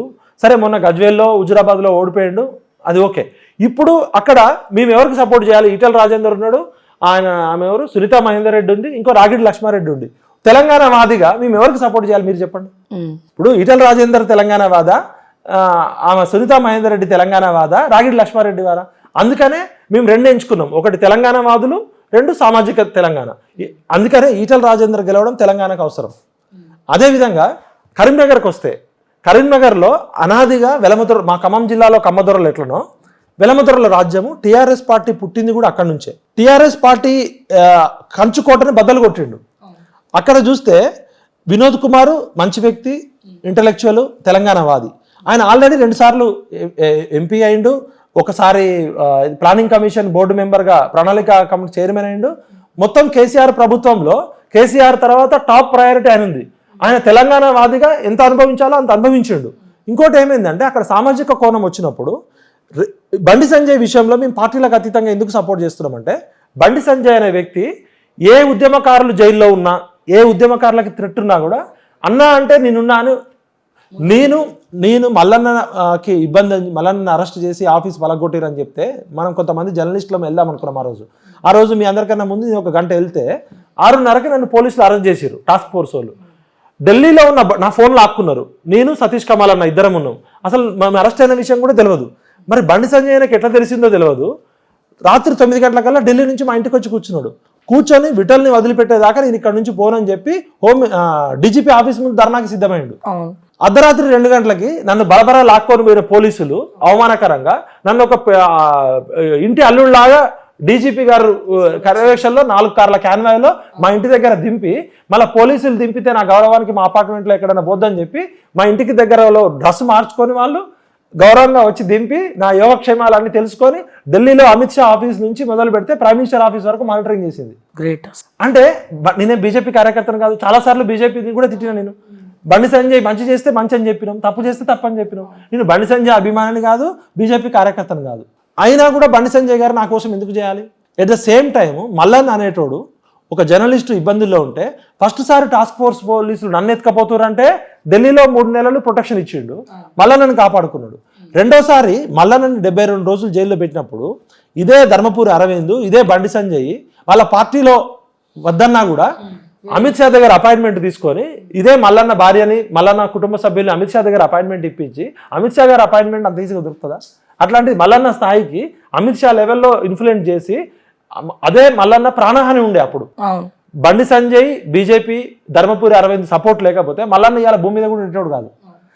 నాకు మల్లన్నకే కాదు, ఇలా తొలివేలు రఘు, మన ఇది అక్కడ సైదిరెడ్డి గుర్రంపోడు తండా అప్పుడు బండి సంజయ్ మీద దాడి చేసిర్రు, మన తొలివేలుగు రఘు మీద దాడి చేసిర్రు, జైల్లో పెట్టించారు. మరి తొలివేలుగు రఘు కష్టం వచ్చినప్పుడు కాపాడిందా లేదా? మైపాల్ యాదవ్ కష్టం వచ్చినప్పుడు ప్రశ్నించే గొంతులు ఎవరికి? ఈవెన్ కాళోజీ టీవీ శ్రీనివాస్ని కవిత మనుషులు కడ్రాయర్ మీద నిలబెట్టి టార్చర్ చేస్తూ ఇంకొద్దిసేపట్లో టాస్క్ ఫోర్స్ వాళ్ళు వచ్చి విపరీతమైన మ్యాన్ హ్యాండ్లింగ్ చేసే పరిస్థితి ఉంటే కాళోజీ టీవీని కాపాడుకున్నాడు. ఇది మనకు తెలిసినాయి. మనకి తెలియకుండా కరీంనగర్లో ఎన్నో స్టోరీలు ఉన్నాయి. ఇంకొకటి నేరెళ్ళ విషయం మొత్తం దేశాన్ని ఊపేసింది.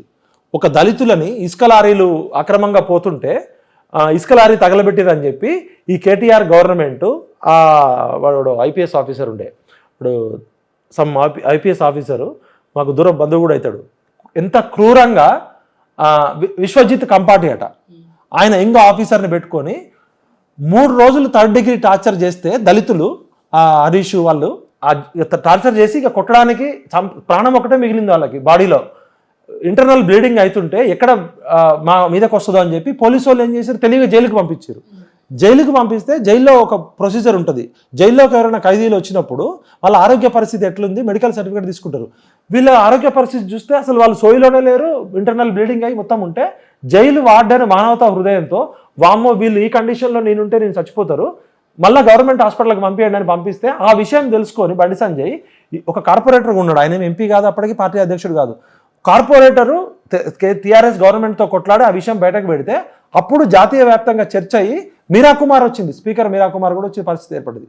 అంటే ఒక పోరాడేటోళ్ళని కాపాడుకోవాలని బండి సంజయ్లో మంచి చెడు పక్కకు పెడదాం, బండి సంజయ్ ఒక రాజకీయ నాయకుడికి ఉండాల్సిన మెయిన్ గుణం ఏంటంటే నాయకుడు అంటే నడిపించేటోడు, నాయకుడు అంటే కాపాడేటోడు. బండి సంజయ్ ఏమి అపరమేధావి అని నేను చెప్పట్లే, బండి సంజయ్ ఏమి ఇంటలెక్చువల్ అని నేను చెప్పట్లేదు. బండి సంజయ్కి నాయకుడిగా ఉండాల్సింది ఏంది, నా కార్యకర్తలను నేను కాపాడుకోవాలి. ఏ కార్యకర్తకి ఆదిలాబాద్ నుంచి ఖమ్మం వరకు ఏ కార్యకర్తకి ఇబ్బంది వచ్చినా కూడా బీజేపీ కార్యకర్తలను కాపాడుకున్నాడంటే ఆయన బాధ్యత. సమాజంలో బీజేపీని తిట్టే మమ్మల్ని కూడా కాపాడుకున్నాడు. కాబట్టి ఆ వ్యక్తిత్వం ఉన్నోడు పార్లమెంట్కి అవసరం. వినోదన్ ఆల్రెడీ పదవులు ఎంజాయ్ చేసిండు, లక్షల కోట్ల రూపాయల ఆయన కొత్తగా ఇప్పుడు ఎంపీ చేసేది ఏం లేదు. ఇట్లాంటి బండి సంజయ్ లాంటి యంగ్స్టర్ పోతే ఇంకొకటి అక్కడ వెలమదొరలు 70 సంవత్సరాల నుంచి వెలమదొరలే వచ్చారు. ఇక్కడ మేము సామాజిక న్యాయానికి ప్రాధాన్యత ఇస్తున్నాం, అక్కడ బీజేపీకి కాదు. ఇద్దరు వెలమదొరలు, కాంగ్రెస్ పార్టీ మరి బీసీలకు ఇవ్వచ్చు కదా, అక్కడ గౌడ్స్ ఉన్నారు. నిజంగా బండి సంజయ్ని ఓడించాలి అనుకుంటే మీరు బీసీలకు ఇవ్వచ్చు కదా, వెలమదొరకు ఇచ్చారు. వందలకు ఆయనకి ఏం నేపథ్యం ఉంది? వెల్చాల జగపతిరావు గారు ఒక రైటరు, పెద్ద మనిషి పేరు. ఆయన కొడుకు చేసిన కాంట్రిబ్యూషన్ ఏంది తెలంగాణ ఉద్యమంలో? కాంగ్రెస్ పార్టీలో అంతకు మించిన వాళ్ళు లేరా? హైయెస్ట్ బీసీలు ఉన్న సీటు కదా కరీంనగర్. వెలమలు 0.4% ఉంటే వెలమలకు టిక్కర్ ఇస్తారు, 2 to 5% ఉన్న రెడ్లు ఇస్తే 8 సీట్లు ఇస్తారు. ఎక్కడ సామాజిక న్యాయం పాటించరు. మేము బండి సంజయ్ని గెలిపించాలని ఓపెన్గా చెప్తున్నాం. అక్కడ బరాబర్ వెల్చాల రాజేంద్రరావుని ఓడించాల్సిందే, ఎందుకంటే ఆయన దగ్గర డబ్బులు తప్ప ఏం లేవు. అంటే ఇక నిజామాబాద్కి వస్తే, నిజామాబాద్లో అరవింద్ కొత్తగా డబ్బులు సంపాదించుకోవాల్సిన అవసరం లేదు, రాజకీయాల ద్వారా ఆయన ఏం చేయాల్సిన అవసరం లేదు. ఆయనకి రెంట్ల ద్వారా వైట్ మనీయే లక్షల రూపాయలు వస్తాయి. వాళ్ళ నాన్నగారు డి శ్రీనివాస్ గారు ఉన్నారు, ఆయన రాజకీయాల్లో ముఖ్యమంత్రి స్థాయి దాకా వెళ్ళినోడు. ఆయన కాంగ్రెస్ పార్టీలో వాళ్ళు అంత పవర్ ఎంజాయ్ చేసినా, ఆ లెవెల్లో ఉన్నా కూడా మోడీ మీద అభిమానంతో, హిందుత్వ ఐడియాలజీతోటి, అక్కడ నిజామాబాద్లో ముస్లింలు చేస్తున్న ఆకృత్యాలతోటి బీజేపీ అయితేనే ఈ దేశానికి రక్ష అని చెప్పి ఒక ముఖ్యమంత్రి కూతుర్ని, ఒక సామాన్య, ఆయనకేం పదవి లేదు, ఆయనకేం ముఖ్యమంత్రి కవితని చిత్తు ఓడించిండు. అది పక్కకు పెడితే పసుపు రైతులకి పసుపు బోర్డు తీసుకొస్తా అని ప్రామిస్ చేసి మోడీ గారితో స్వయంగా ప్రకటింపజేసి, అసలు పసుపు బోర్డు అనే కాన్సెప్ట్ ఎప్పుడో అవుట్డేటెడ్.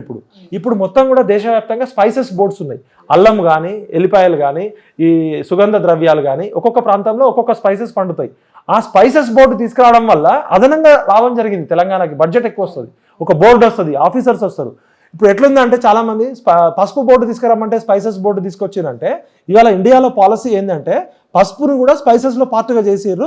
స్పైసెస్కి ఉంది, గతంలో టొబాకో బోర్డు, పసుపు బోర్డు, అట్లా ప్రత్యేక పంటలు ఉంటుండే. ఇప్పుడు అన్నిటికి కలిపి సెంట్రల్ గవర్నమెంట్ ఒక పాలసీ తీసుకొచ్చింది. పసుపు బోర్డు తీసుకొచ్చినందుకు, కేసీఆర్తో కొట్లాడినందుకు, కవిత అరాచకాలు, కవిత ట్యాక్స్ జిఎస్టీ లాగా కేఎస్టీని బయటపెట్టినందుకు, ఇంకోటి అగ్రెసివ్గా కొట్లాడుతున్నాడు. ఇంకోటి ఆయన సామాజిక నేపథ్యం బీసీ, ఆయన పార్లమెంట్కి ఉండడం అవసరం. రేపొద్దున కేంద్ర మంత్రి అయితే ఇంకా నిధులు ఎక్కువ వస్తాయి.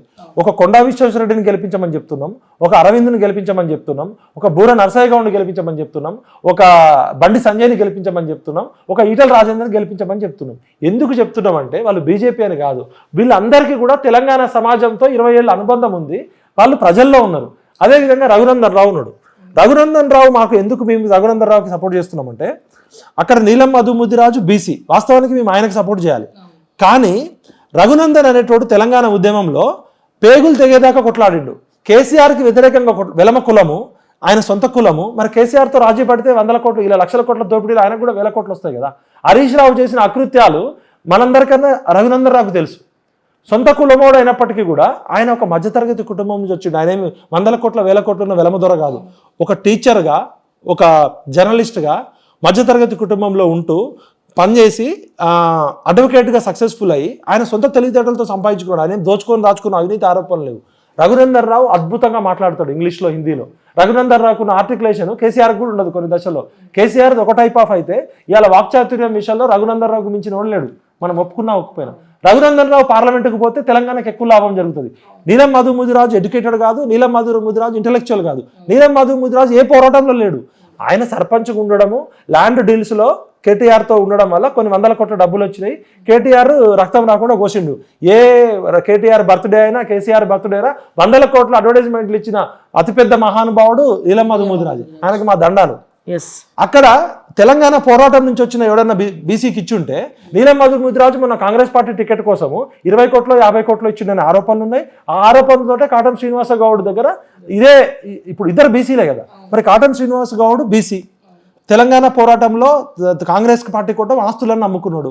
మరి ఎందుకు మరి టికెట్ చేంజ్ చేసిరు? నీలం మధు ముదిరాజు ఎమ్మెల్యేకే పనికిరాలని కదా. నీలం మధు ముదిరాజుకి టికెట్ ఇచ్చి మీరు ఎందుకు కాటం శ్రీనివాస్ గౌడ్కి ఇచ్చారు? ఎమ్మెల్యేగా పనికిరానోడు ఎంపీకి ఎట్లా పనికి వస్తాడు? అంటే అక్కడ డీల్స్ వల్లనే ఇచ్చారు. మీరు ఖచ్చితంగా తెర వెనుక 100 కోట్ల రూపాయల వ్యాపారాలు ఉన్నాయి, ఆయన భూములు రాయించుకున్నారో ఆయన ఆస్తులు ఇచ్చారు అని ఇచ్చారు. నీలం మధు ముదిరాజ్కి సామాజిక నేపథ్యం లేదు. అక్కడ ఇంకెవరన్నా వేరే ముదిరాజుని పెట్టి ఉంటే మేము ఖచ్చితంగా ఆయన సపోర్ట్ చేసేటోళ్ళం. డబ్బులతో అమ్ముడు పోయినోడు వాడు బీసీ అయినా ఎస్సీ అయినా ఎస్టీ అయినా అమ్మడం కొనడం అనే వాళ్ళకి మేము వ్యతిరేకం.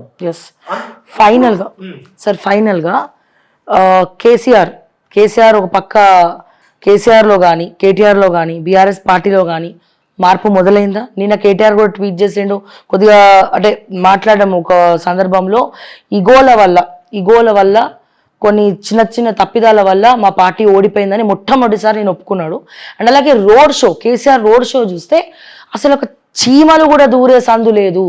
అంతమంది జనాలు, అంతమంది ప్రజల కేసీఆర్ కోసం వచ్చేది రోడ్ షోలో అని చెప్పి చాలా మంది పరేషాన్ అవుతున్నారు. అంటే ఇప్పుడు ఉన్నటువంటి కాంగ్రెస్ పార్టీ, బీజేపీ పార్టీలు అదే చర్చ ప్రధానంగా. సో ఎందుకు, ఏం జరుగుతోంది బీఆర్ఎస్లో? సో బీఆర్ఎస్ గురించి కూడా మనం మాట్లాడుకోవాలి కాబట్టి, సో రోడ్ షోలో నిజంగానే మనస్ఫూర్తిగా చెప్పండి, నేను స్ట్రైట్గా అడుగుతున్నా, నిజంగానే జనాలు రోడ్ షోకి వస్తున్నారని చెప్పి మీరు ఏకీభవిస్తున్నారా? బీఆర్ఎస్ లో మార్పు మొదలైందా? సో ఈ కాంగ్రెస్ పార్టీ ఉన్న వ్యతిరేకత వల్లనే మళ్ళీ బీఆర్ఎస్ కొద్దో గొప్ప ఎంతో అంత గ్రాఫ్ పెరగబోతుందా? మీరేం చెప్తారు? ఈ మోడర్న్ పాలిటిక్స్ లో నెరేటివ్ ఎవరు బిల్డ్ చేస్తారు, పర్సెప్షన్ ఎవరు మేనేజ్ చేస్తారు, నువ్వేం చేస్తున్నావు అనేది కాదు, ప్రజలు నీ గురించి ఏమనుకుంటున్నారు అనేది ఇంపార్టెంట్. ఇప్పుడు నేను తెలంగాణ విటల్ నేను పెద్ద తోపు ఉద్యమకారుడు అంటే కాదు, నా గురించి ప్రజలు ఏమనుకుంటారు అనేది ఇంపార్టెంట్. కేసీఆర్ అనేటోడు అవునన్నా కాదన్నా తెలంగాణలో కేసీఆర్ లేకుండా తెలంగాణ లేదు, తెలంగాణ లేకుండా కేసీఆర్ కాదనేది అది వాస్తవం. అయితే నేను మాత్రమే అనేసరికి KCR is equal to Telangana కాదు, తెలంగాణలో కేసీఆర్ ఉంది, నేనే తెలంగాణ నేనే అనేసరికి ఆయనకి జ్ఞానం ఉంది, విజ్ఞానం ఉంది, కానీ అజ్ఞానంతో అహంకారంతో అంధకారంలోకి పోయిండు, దెబ్బ పడ్డది. దూత్ కా దూత్ పానీ కా పానీ. ఈ రోజు 4 గంటలు టీవీ 9లో కూర్చున్న కేసీఆర్ 4 నిమిషాలు అసెంబ్లీకి రాలే. బట్ ఆయనకి ఎక్కడ అడ్వాంటేజ్ ఉందో, ఆయన భాష, యాస, నాలెడ్జి తోటి అసలు కరెంటు మీద కాంగ్రెస్ వాళ్ళకి కనీసం ఏమి నాలెడ్జి లేదు, ఈ కరెంట్ ఎట్లా తయారవుతుంది, ఎందుకు ఇట్లా ఇచ్చినా అని చెప్పి ఆయన స్టైల్లో ఆయన సమర్థించుకున్నాడు. ఆయన 50,000 కోట్ల అప్పు చేసిండా, 80,000 కోట్ల నష్టం చేసిందా పక్కకు పెడితే, టీఆర్ఎస్ ఉన్నంత కాలం కరెంటు కష్టాలు లేవనే విషయం వాస్తవం. అప్పుడప్పుడు ఇబ్బంది ఉండొచ్చు, 8 గంటలు కావచ్చు, 12 గంటలు కావచ్చు, 14 గంటలు కావచ్చు. కానీ దురదృష్టవశాత్తు కాంగ్రెస్ ప్రభుత్వం వచ్చిన కొద్ది రోజుల్లోనే ఒకవైపు వర్షాలు లేకపోవడము, భూగర్భ జలాలు అండిపోవడము, దీంతో కరెంటు పోతుంది అనేది వాస్తవం. కేసీఆర్ కరెంట్ ఎట్లా తెచ్చిండు, రూపాయి 10 రూపాయలకు తెచ్చిండా, మొత్తం అప్పులు చేసిండా, అప్పు చేసి పప్పు కూడా పక్కకు పెడితే మామూలు జనం ఏమనుకుంటారు అంటే, అరే రేవంత్ రెడ్డి గవర్నమెంట్ వచ్చింది, కేసీఆర్ గవర్నమెంట్ ఉండే, కేసీఆర్ గవర్నమెంట్ లో కరెంటు పోలే, మరి ఇప్పుడు ఎందుకు పోతుంది అంటున్నారు. వాడికి కరెంటు పోయిందా లేదా అనేది ఇంపార్టెంట్ తప్ప ఎన్ని 100 కోట్ల అప్పులు అనేది ఇంపార్టెంట్ కాదు. ఆ విషయంలో కేసీఆర్ అని సామాన్య జనం, మనలాగా ఇంటెలెక్చువల్స్ కాదు, సామాన్య జనం కేసీఆర్ అనుకుంటున్నారు. సెకండ్ వచ్చి రైతు బంధు డబ్బులు పడుతుండే. పాపం రేవంత్ రెడ్డి గారు అప్పుడు ప్రతిపక్ష నేతగా ఉండి ఉత్సాహంతో డిసెంబర్ 9వ తారీఖు మీకు రైతు బంధు వేస్తా అన్నాడు, ఇంకెక్కువ వేస్తా అన్నాడు. ఆల్రెడీ మళ్ళీ నిధులు కూడా ఉండే అందులో.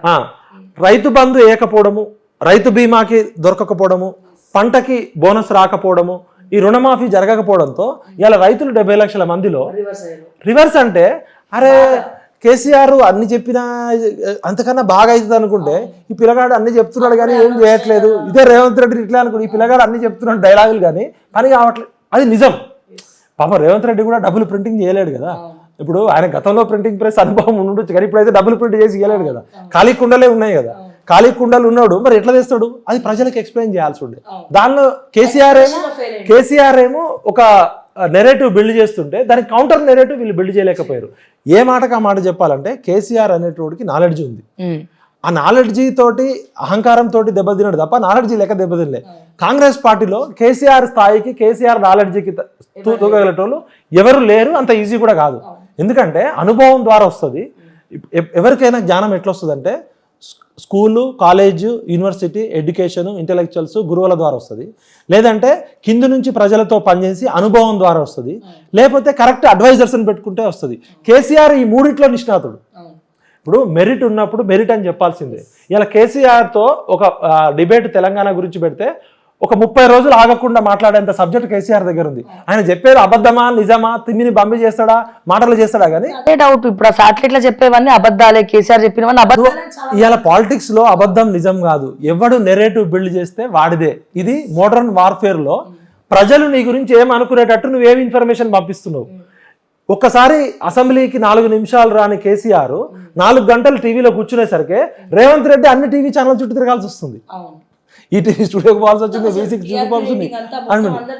మరి కేసీఆర్ కి నిజంగా ప్రజల్లో ఆదరణ లేకపోతే అన్ని లక్షల మంది ప్రజలు పనులు పక్కకు పెట్టి 4 గంటలు ఎవరిదైనా చూస్తారా? మనం సినిమాకు పోతే 2.5 గంటలు చూడాలంటేనే సినిమా నచ్చకపోతే బయటకు వస్తాం. ఇలా సోషల్ మీడియాలో 2 నిమిషాల వీడియో చూడాలంటేనే కష్టం ఉంటుంది. అంటే కేసీఆర్ దగ్గర బలం ఉంది. ఆ బలం ఇది కొట్టే బలం కాంగ్రెస్ కు ఉందా? మండే ఎండల్లో కేసీఆర్ అనేటోడు ఆల్రెడీ ఓడిపోయిండు, వీడు ఇంత దుర్మార్గం చేసిండు అని మొన్న తిట్టుకుంటే రూరల్ ఏరియాల్లో కూడా ఓట్లు వస్తున్నారంటే ఆయన చరిష్మాకి ఇంకా ఆదరణ ఉంది. అది కాంగ్రెస్ పార్టీకి చాలా ప్రమాదం. కేసీఆర్ అనేటోడు తిమ్మిని బమ్మి చేస్తాడు, బమ్మిని తిమ్మి చేస్తాడు అనే ఒక నెరేటివ్ ఉంది. కాంగ్రెస్ పార్టీ ఏం చేసిందంటే స్ట్రాంగ్ నెరేటివ్ బిల్డ్ చేయడంలో అసెంబ్లీ ఎలక్షన్స్ లో దొరల పాలన పోవాలి, ప్రజల పాలన రావాలి, సామాజిక తెలంగాణ అని బలమైన నెరేటివ్ తీసుకొచ్చింది. కానీ పార్లమెంట్ ఎలక్షన్స్ వచ్చేసరికి కౌంటర్ నెరేటివ్ లేకుండా పోయింది. ఒకవైపు బీజేపీ అగ్రెసివ్ నెరేటివ్స్ తోటి వస్తుంది. వీళ్ళు చేసిన దాన్ని ఈ 5 నెలల కాలంలో ఏం చేసిరంటే ట్యాపింగ్ జరిగిన మాట అందరికీ తెలుసు. కొత్తగా ఏమైంది? ట్యాపింగ్ జరిగింది, ప్రతి ఒక్కరికి తెలుసు. ట్యాపింగ్ పేరుతో ఒక 2 నెలలు గడిపారు. కాళేశ్వరంలో కేసీఆర్ కాళేశ్వరంలో కుట్రలు జరిగినాయి అనే విషయము కాంగ్రెస్ వాళ్ళు చెప్పాల్సిన అవసరం లేదు, కామన్ మ్యాన్ కూడా తెలుసు. అదొక 2 నెలలు చేశారు. అంటే మీ దగ్గర డబ్బులు లేవు, ఆర్థిక పరిస్థితి ఖాళీ కుండలు ఉన్నాయి, లంక బిందెలు అన్ని ఎత్తుకపోయిండు, మీకేం లంక బిందెలు దొరకలే. ఆ విషయాన్ని మీరు ఒక వారం రోజులో 3 రోజుల్లో చెప్పాల్సిన విషయాన్ని కాళేశ్వరం పేరుతో 2 నెలలు కాలం తీసారు, ట్యాపింగ్ పేరుతో 2 నెలలు కాలం తీసారు. దాని బదులు వాస్తవం చెప్పి మరి ఏం చేద్దామని చెప్పండి. ఇప్పుడు డబ్బులు లేవు, మరి దేనికి ఇవ్వాలి? స్ట్రైట్ చెప్పండి. ఒకవైపు ఏమో నా ప్రభుత్వాన్ని కూలగొట్టడానికి వాడు గుట్టనక్క అక్కడ కూర్చున్నాడు, ఇంకొకరు బీజేపీ వాళ్ళు అక్కడ నుంచి కూర్చున్నారు. మరి నేను ఏం చేయాలి, ఎట్లా చేయాలని ప్రజలను అడగకుండా టీఆర్ఎస్ పార్టీలో ఉన్న వైరస్ని తెచ్చుకోవడము, డబ్బు సంచిలోకి టికెట్లు వేయడము, ఓన్లీ రెడ్లకే ఎక్కువ టికెట్లు వేయడంతో బీసీలలో వ్యతిరేకత స్టార్ట్ అయింది, రైతులలో అసంతృప్తి స్టార్ట్ అయింది. నిరుద్యోగుల విషయంలో కొంత 30,000 ఉద్యోగాలు ఇచ్చిండు, హ్యాట్స్ ఆఫ్. ఆ ఉద్యోగం పాత అయినా కూడా ఇమీడియట్గా అపాయింట్మెంట్స్ ఇచ్చిండు, ఆ విషయంలో రేవంత్ అన్నకి హ్యాట్స్ ఆఫ్. కానీ ఆ జియో నెంబర్ 46 విషయంలో అరే మొన్నటి దాకా రేవంత్ గవర్నమెంట్ కోసం మనం కొట్లాడితే మనని అన్నారు. ఇప్పటికీ 5 నెలల కాలం రేవంత్ రెడ్డి గారు ఎక్కడ సెల్ఫ్ గోల్ చేసుకుంటున్నారంటే రెఫరెండం అనడం అంటే ఈ 5 నెలల కాలంలో రిఫరెండం అనకూడదు. నా పాలన మంచిగానే ఉంది, నాకు ఇంకా సమయం సరిపోలేదు, నా శాయశక్తిలో నేను పనిచేస్తున్నా కానీ ఇంకా సమయం లేదు, ఈలోపే పార్లమెంట్ ఎలక్షన్స్ వచ్చినాయి, ఇగో నేను చేయాలనుకున్నవి ఇవి, ఇంత చేసినా ఇంకా ఇంత చేయాల్సి ఉంది, నా ప్రయారిటీస్ ఇవి, ఇగో తెలంగాణ సమాజం నుంచి ఒక కౌన్సిల్ పెట్టుకున్నా, ఇగో దీనిలో ప్రొఫెసర్ అరగోపాల్ ఉన్నారు, కోదండరామ్ గారు ఉన్నారు, గాదయ్య ఉన్నాడు, పాషం యాదగిరి ఉన్నాడు, అందశ్రీ ఉన్నాడు, ఇంకో తెలంగాణ కోసం కొట్లాడిన వీళ్ళందరూ ఉన్నారు. వీళ్ళు ఎట్లా చెప్తే అట్లా చేస్తా. నేను ఒక గుంపు మేస్త్రిని, నాకేం నాలెడ్జ్ ఉంది, కాంట్రాక్టర్ పని మీద ఆయన చెప్తున్నాడు, ఓపెన్గా చెప్తున్నాడు. ఆ విషయంలో హ్యాట్స్ ఆఫ్ చెప్పాలి. నేనేం అద్భుతమైన మేధావని చెప్పట్లే. సెంటరింగ్ చేసేటోడిని పిలిపించి సెంటరింగ్ చేపిస్తా, ప్లాస్టరింగ్ చేసేటోడితో ప్లాస్టరింగ్ చేపిస్తా. మరి ఇప్పుడు వాళ్ళందరూ కావాలి కదా. ఇప్పుడు ఉద్యమకారులు, ఇప్పుడు గుంపు మేస్త్రికి ఉద్యమకారులు అవసరమే కదా, గుంపు మేస్త్రికి అమరవీరుల కుటుంబాలు అవసరమే కదా, గుంపు మేస్త్రికి తెలంగాణలో ఉన్న SC ST BC మేధావులు అవసరమే కదా. అచ్చిరెడ్డి పిచ్చిరెడ్డి లచ్చిరెడ్డి అంటే కాదు కదా. ఇది గుంపు మేస్త్రి పని చేయమంటున్నాం. నిజంగా ఆ మాట అన్నందుకు రేవంత్ అన్నకి హ్యాట్స్ ఆఫ్. కానీ ప్రాక్టికల్ గా గుంపు మేస్త్రి పని చేయట్లే. అవును, కరెక్ట్. ఇగో ప్రాబ్లం కి పోవద్దు. ఇవన్నీ కూడా కేసీఆర్ క్యాష్ చేసుకుంటున్నారు, ప్రతి ఒక్కటి కౌంట్ అవుతాయి. ఇది T20 మ్యాచ్ జరిగే దానికి T20 కన్నా టైం చూస్తామేమో కానీ ఇవాళ సోషల్ మీడియా వచ్చినాక విఠల్ ఏం మాట్లాడుతున్నాడు, విఠల్ మాట్లాడుతున్న దాని వెనకాల ఏ పార్టీ ఉంది, ఓకే టీవీ శ్రావ్య ఏం మాట్లాడుతుంది. ఇవాళ సోషల్ మీడియాని అన్ని పార్టీల కన్నా ఎక్కువగా బీఆర్ఎస్ పార్టీ ఎక్కువ వాచ్ చేస్తుంది.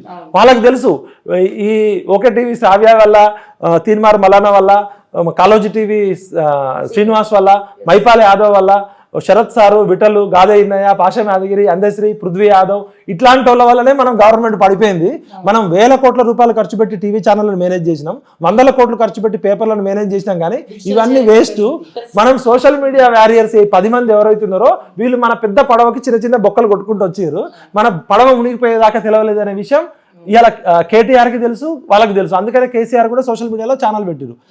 ఏ సోషల్ మీడియా వారియర్స్ తోటి అయితే, ఏ సోషల్ మీడియా ఉద్యమకారులతో అయితే రేవంత్ రెడ్డి అధికారంలోకి వచ్చిండో ఏం మాట్లాడిండు రేవంత్ రెడ్డి సోషల్ మీడియా వాళ్ళ గురించి మీరు చెప్పండి. బ్యాచ్ అన్నాడు, అవమానమే కదా. ఇప్పుడు కృష్ణానగర్ లెవెల్ ఉంటారు పాపం, పొట్టకుట్టి కోసము జూనియర్ ఆర్టిస్టులు చిన్న చిన్న వేషాల కోసం అడ్డ మీద కూలీలాగా ఉంటారు, వాళ్ళు బతుకు తెరువు కోసం. మనం సోషల్ మీడియా వారియర్స్ బతుకు తెరువు కోసం రాలే. కేసీఆర్ మనకి ఎన్ని ఆఫర్లు ఇచ్చిండు అంటే సోషల్ మీడియా వారియర్స్ ని ఒక కృష్ణానగర్ జూనియర్ ఆర్టిస్టులతో పోల్చడం అనేది అడ్డ మీద కూలీలాగా, ఎవరు కూలిస్తే వాళ్ళు పనిచేయడం. అంటే ఆయన ఏమనుకుంటున్నాడు, ఎప్పటికైనా వీళ్ళు కూడా మనకు డేంజరే, అది కాదు, అది చాలా అవమానం. ఫస్ట్ నువ్వు మాకేం నామినేటెడ్ పోస్ట్ ఇవ్వక్కర్లే, నువ్వేం అపాయింట్మెంట్ ఇవ్వక్కర్లే, నువ్వు అపాయింట్మెంట్ ఇచ్చినంత మాత్రం మాకు ఉరిగేదేం, మా వల్ల నువ్వు కాంగ్రెస్ పార్టీ అధికారంలోకి పొందినావు. ఈ సోషల్ మీడియా వారియర్స్ లో నిజాయితీ పరులు ఉన్నారు. నువ్వు కొంతమంది బ్రోకర్ గారు డబ్బులు తీసుకునే వాళ్ళు ఉండొచ్చు, కానీ నిజాయితీ అందరినీ కలిపి అంటే మరి బాధ అనిపిస్తుంది. నేనైతే బాధపడ్డా, నెక్స్ట్ డే ఇచ్చి పడేసిన రేవంత్ రెడ్డి. అంతే కదా, ఇప్పుడు ప్రతి మనిషికి ఇవాళ మన ఇంట్లో పెంచుకున్న కుక్క కూడా దాన్ని గట్టిగా అల్లిస్తే దాని ఎక్స్ప్రెషన్ కూడా అది ఇస్తుంది. ఒక చీమను కూడా దాన్ని చంపడానికి ట్రై చేస్తే చీమ కూడా కొట్లాడి చచ్చిపోతుంది. చీమకి దోమకు కూడా దాని ఎక్స్ప్రెషన్ ఉన్న రోజుల్లో పెంపుడు కుక్కలకి పెంపుడు పిల్లులకు కూడా ఇలా మనం గౌరవము గుర్తింపిస్తున్న రోజుల్లో వాటిని మన పిల్లల్లాగా ట్రీట్ చేసుకుంటున్న సమయంలో ప్రాణాలకు తెగించి కేసీఆర్ లాంటి అరవీర భయంకరమైన కుట్రదారుడితో మనం ఇంటికి పోయేదాకా గ్యారంటీ లేని వాళ్ళం ప్రాణాలకు తెగించి కొట్లాడితే మా అందరి కష్టంతో నీ కాంగ్రెస్ పార్టీ ఇలా అధికారంలోకి వచ్చి మీ కాంట్రిబ్యూషన్ లేకుండా రేవంత్ రెడ్డి కొట్లాడిండు, ఓకే. కానీ మిగతా వాళ్ళు చాలా మంది ఉన్నారు కదా, ఇలా ఎమ్మెల్యేలు మంత్రులు మినిస్టర్లు ఎంజాయ్ చేస్తూ బుక్కకారులు తిరుగుతున్న వాళ్ళు కనీసం ఇగో సోషల్ మీడియాలో వీళ్ళ వల్ల మేము వచ్చినామని ఎవ్వరు పట్టించుకోవట్లేదు సార్. వాళ్ళు పట్టించుకోవడం కోసం మీరు ఉద్యమం చేయలే, వాళ్ళకి ఆ సంస్కారం లేదు. కృతజ్ఞత అనేది మనిషికి ఉండాల్సిన 3 లక్షణాలు. ఎవరి వల్ల సాయం చిన్న పాయింట్ చెప్తా. ఇప్పుడు జనరల్గా మిగతా ఛానల్స్ ఏమో కానీ నా ఛానల్కి రెగ్యులర్గా ఇప్పటివరకు ఒక 8 నుండి 10 లీగల్ నోటీసులు వచ్చి ఉంటాయి. కేటీఆర్తో పంచాయతీ కావచ్చు, ఏదైనా కావచ్చు, వాళ్ళు మనల్ని టార్గెట్ చేసేడు కాబట్టి నేను ఒక్కదాన్ని సింగిల్గా ఎదుర్కొంటున్నా. మరి ఈ అమ్మాయికి లీగల్ నోటీసులు వచ్చినాయి అని చెప్పి కాంగ్రెస్ తరఫున మేము రిప్లై ఇస్తామని ఒక leader, BJP not even BJP తరఫున మేము రిప్లై ఇస్తామని చెప్పి ఒక లీడరు, సింగిల్ లీడర్ రాలే. నేను ఒక్కదాన్ని ఫైట్ చేస్తున్నా. అంతేందుకు తోటి యూట్యూబ్ ఛానల్స్ కూడా రాలేదు సార్. ఇక్కడ మీకు ఇంతసేపు నేను ఇంటర్వ్యూ ఇవ్వడానికి కారణము నాకు రోజు ఒక 20-30 ఛానల్ నా ఇంటర్వ్యూ కోసం అడుగుతాయి. నీ నిజాయితీ పట్ల నాకు 100% అవగాహన ఉంది. నువ్వు ఎవరు అమ్ముడు పోయే వ్యక్తివి కాదు. నీ ప్రొఫెషన్లో భాగంగా నీ వృత్తి ధర్మం పాటిస్తావు తప్ప, ఎవడో ప్యాకేజ్ ఇస్తే ఇంకొక నీకు తిట్టాలనిపిస్తే నువ్వు తిడతావు తప్ప, ఇంకొక డబ్బులు ఇస్తే నువ్వు తిట్టే పెయిడ్ ఆర్టిస్ట్ కాదు. నీ నిజాయితీ చిన్న వయసులోనే నువ్వు పోరాడే తత్వం, ఒక ఫైటర్ ఉంది కాబట్టి నేను ఇస్తున్నా ఇంటర్వ్యూ. అట్లా మరి నిజాయితీ ఉన్న వాళ్ళని కాపాడుకోవాలి కదా. అంటే మాకు డబ్బులు కొన్ని యూట్యూబ్ ఛానల్ ఎట్లయిపోయినాయి అంటే మేము ప్యాకేజీలు మాట్లాడుకుంటాం, ఉన్నది లేనట్టు చెప్తాం, సోషల్ మొత్తం యూట్యూబ్ ఛానల్ మేమే అని చెప్పి మీలాగా నిజాయితీగా కట్లబడే కాలోజీ టీవీ శ్రీనివాస్ కానీ, మైపాల్ యాదవ్ కానీ, మీరు కానీ మీకు మొన్నటిదాకా ఆఫీసులు కూడా లేవు, సరిగా కార్లు కూడా లేవు. మీరు ఎంత ఇబ్బందులు పడ్డారో నాకు తెలుసు. మీ వల్ల లాభపడ్డోళ్ళు మీకేం లాభం చేయకపోయినా ఇంకా నష్టపరుస్తున్నారు. ఇప్పుడు ఒక మాట సాయం, అమ్మ మిమ్మల్ని వేధిస్తున్నారు, ఒక మహిళగా ఇంత రాత్రనక పగలనక డేర్ అండ్ డాషింగ్ మాకన్నా ఎక్కువ కొట్లాడుతున్నావు. నువ్వు ఎన్ని ప్రాణాలకు తెగించి కొట్లాడినావు. కేసులు ఉన్నాయి, స్టేషన్లో కేసులు ఉన్నాయి, ఆరోగ్యం ఖరాబ్ చేసుకున్నావు, ఎంతో ఇబ్బంది పడ్డావు, నీ ప్రాణానికి కూడా థ్రెట్ ఉంది. మరి కనీసం ఒక మాట సాయం కూడా చేయని రాజకీయ నాయకులు కానీ, సమాజం కానీ, ఇంత కృతజ్ఞత లేని సమాజం కోసం ఎంత ఒక్కోసారి నాకు మీలాంటి వాళ్ళని చూస్తే అనిపిస్తుంది. ఇప్పుడు మేమంటే చావుకు తెగించి రెడీ అయిపోయినాం, మాకు ఈ బతికే బోనస్. మేము సమైక్యాంధ్ర ప్రభుత్వంలో చంద్రబాబు నాయుడు తోటి నయీం గ్యాంగులతోటే కొట్లాడినాం, అలవాటు అయిపోయింది. మేము చావడానికి సిద్ధపడి కొట్లాడినాం. మాకు ఇప్పుడు కొత్తగా పోయేది ఏం లేదు. మాకు ఇప్పుడున్న ప్రాణం సామాజిక తెలంగాణ కోసం ఇవ్వడం కోసం డెడికేట్ అయినాం. మా కుటుంబాలు ఆగమైనాయి, మా పిల్లలు ఆగమయ్యారు, మా జీవితాలు ఆగమైనాయి. మీరు ఒక ప్రొఫెషన్లో ఉన్నోళ్ళు మేమేమైతే కావాలని తెలంగాణ కోసం దిగినాం. మేము ఇది ముళ్ళబాట అని తెలుసు. చంద్రబాబు నాయుడుతో కొట్లాడినాం, రాజశేఖర రెడ్డితో కొట్లాడినాం, సమైక్యాంధ్ర కొడుకులతో కొట్లాడినాం, లగడపాటిని ఢిల్లీలో గల్లబట్టి కొట్టినాం, కేసులు పెట్టించుకున్నాం, అన్నీ అయినాయి. కేసీఆర్ని సపోర్ట్ చేసినాం, కేసీఆర్తో కొట్లాడినాం. మా కొట్లాట అనేది, మా తండ్లాట సామాజిక తెలంగాణ వచ్చి స్వేచ్ఛ స్వాతంత్రంతో కూడిన తెలంగాణ వచ్చేదాకా ఇది ఉంటుంది.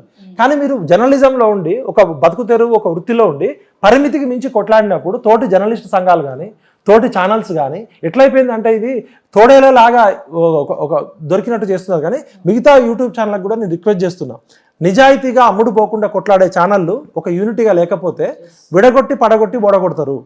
ఇవాళ యథార్థవాది లోక విరోధి. ఇవాళ సమాజానికి ఎవరు ఫస్ట్ శత్రువులు అంటే నీలాగా నాలాగా నిజం మాట్లాడేటోళ్ళు. నువ్వు నిజం మాట్లాడకపోతే బతకలేవు, నేను నిజం మాట్లాడకపోతే బతకలేవు. అది మన బలహీనత. మనకి 100 కోట్లు ఎవడని ఇచ్చినా కూడా వాడు తప్పు చేస్తే అరే నీ 100 కోట్లు వద్దు, నీ బొందొద్దని వాడి బొంద తెచ్చేటోళ్ళం. మనం ఒక దగ్గర మనకున్నది డిఎన్ఏలోనే ఆ ఫైటింగ్ నేచర్ ఉంది. నేను ఏమంటున్నా అంటే ఇప్పటికైనా పౌర సమాజానికి విజ్ఞప్తి చేస్తున్నా, జర్నలిజం అంతా బ్రోకరిజం అయిపోయింది. నిజమైన జర్నలిస్టులు దొరికే పరిస్థితి లేదు. సోషల్ మీడియాలో ఫేక్ మీడియాలు వస్తున్న క్రమంలో నిజాయితీగా కొట్లాడేటోళ్ళకి సపోర్ట్ చేయాల్సిన బాధ్యత మీ కాదు, సమాజానికి అవసరం. కాబట్టి నేను ఓకే టీవీ శ్రావ్య నిజాయితీగా చేస్తున్న పోరాటానికి మీరు సపోర్ట్ చేయండి. ఆమెకి మీరేం పైసలు ఇవ్వక్కర్లే, ఆమెకేం ఆర్థికంగా సపోర్ట్ చేయక్కర్లే. మోరల్ సపోర్ట్ అన్నా కనీసం ఇన్ని కేసులు ఎదుర్కొంటున్నప్పుడు ఎందుకు పౌర సమాజంలో ఉన్న పెద్దలు ఎందుకు సపోర్ట్ చేయరు? ఇవాళ ఇన్ని ఛానళ్లలో ఏ అమ్మాయి కూడా కొట్లాడినంతగా కొట్లాడుతుంది. కాబట్టి ఖచ్చితంగా ప్రేక్షకులారా, ఒక చెల్లిగా నేను చెప్తున్నా, ఆ అమ్మాయి చేసే పోరాటంలో నిజాయితీ ఉంది, తెగింపు ఉంది, ధైర్యం ఉంది. ఇంకా కొంచెం మీరు నాలెడ్జ్ అప్డేట్ చేసుకోండి, ఇంకా పరిణితితో కూడిన వీడియోలు చేయాలని నేను కోరుతున్నాను. డెఫినెట్గా, తప్పకుండా సార్, థ్యాంక్ యూ. సో ఫైనల్గా ఇప్పుడు ఏం చెప్పదలుచుకున్నారు కాంగ్రెస్ ప్రభుత్వానికి? లాస్ట్ టచ్అప్, జస్ట్ ఒక సింగిల్ లైన్ ఆన్సర్. ఇప్పుడు ఎద్దుని రైతు ఏం చేస్తాడు? మేము వ్యవసాయ కుటుంబాల నుంచి వచ్చినాం, సరే నేనంటే వ్యవసాయం చేయలే, మా ఫాదర్స్ ఉన్నారు, ముళ్ళుకర్ర పెట్టి కూర్చుతారు. మేము కేసీఆర్నేమో కత్తి తీసి కట్ చేసినాం. ఎందుకంటే మేము 2001 నుంచి ముళ్ళుకర్రతో కూర్చుకుంటూ వచ్చినాం. కూర్చుకుంటూ వచ్చి తెలంగాణను సాధించుకున్నాం. 2014లో సపోర్ట్ చేసుకుంటూ వచ్చి 2024కి కేసీఆర్ అనేటోడు తెలంగాణ సమాజానికి అవసరం లేదు. ఆయన చేయాల్సినంత చేసిండు, అనుభవించాల్సినంత అనుభవించిండు.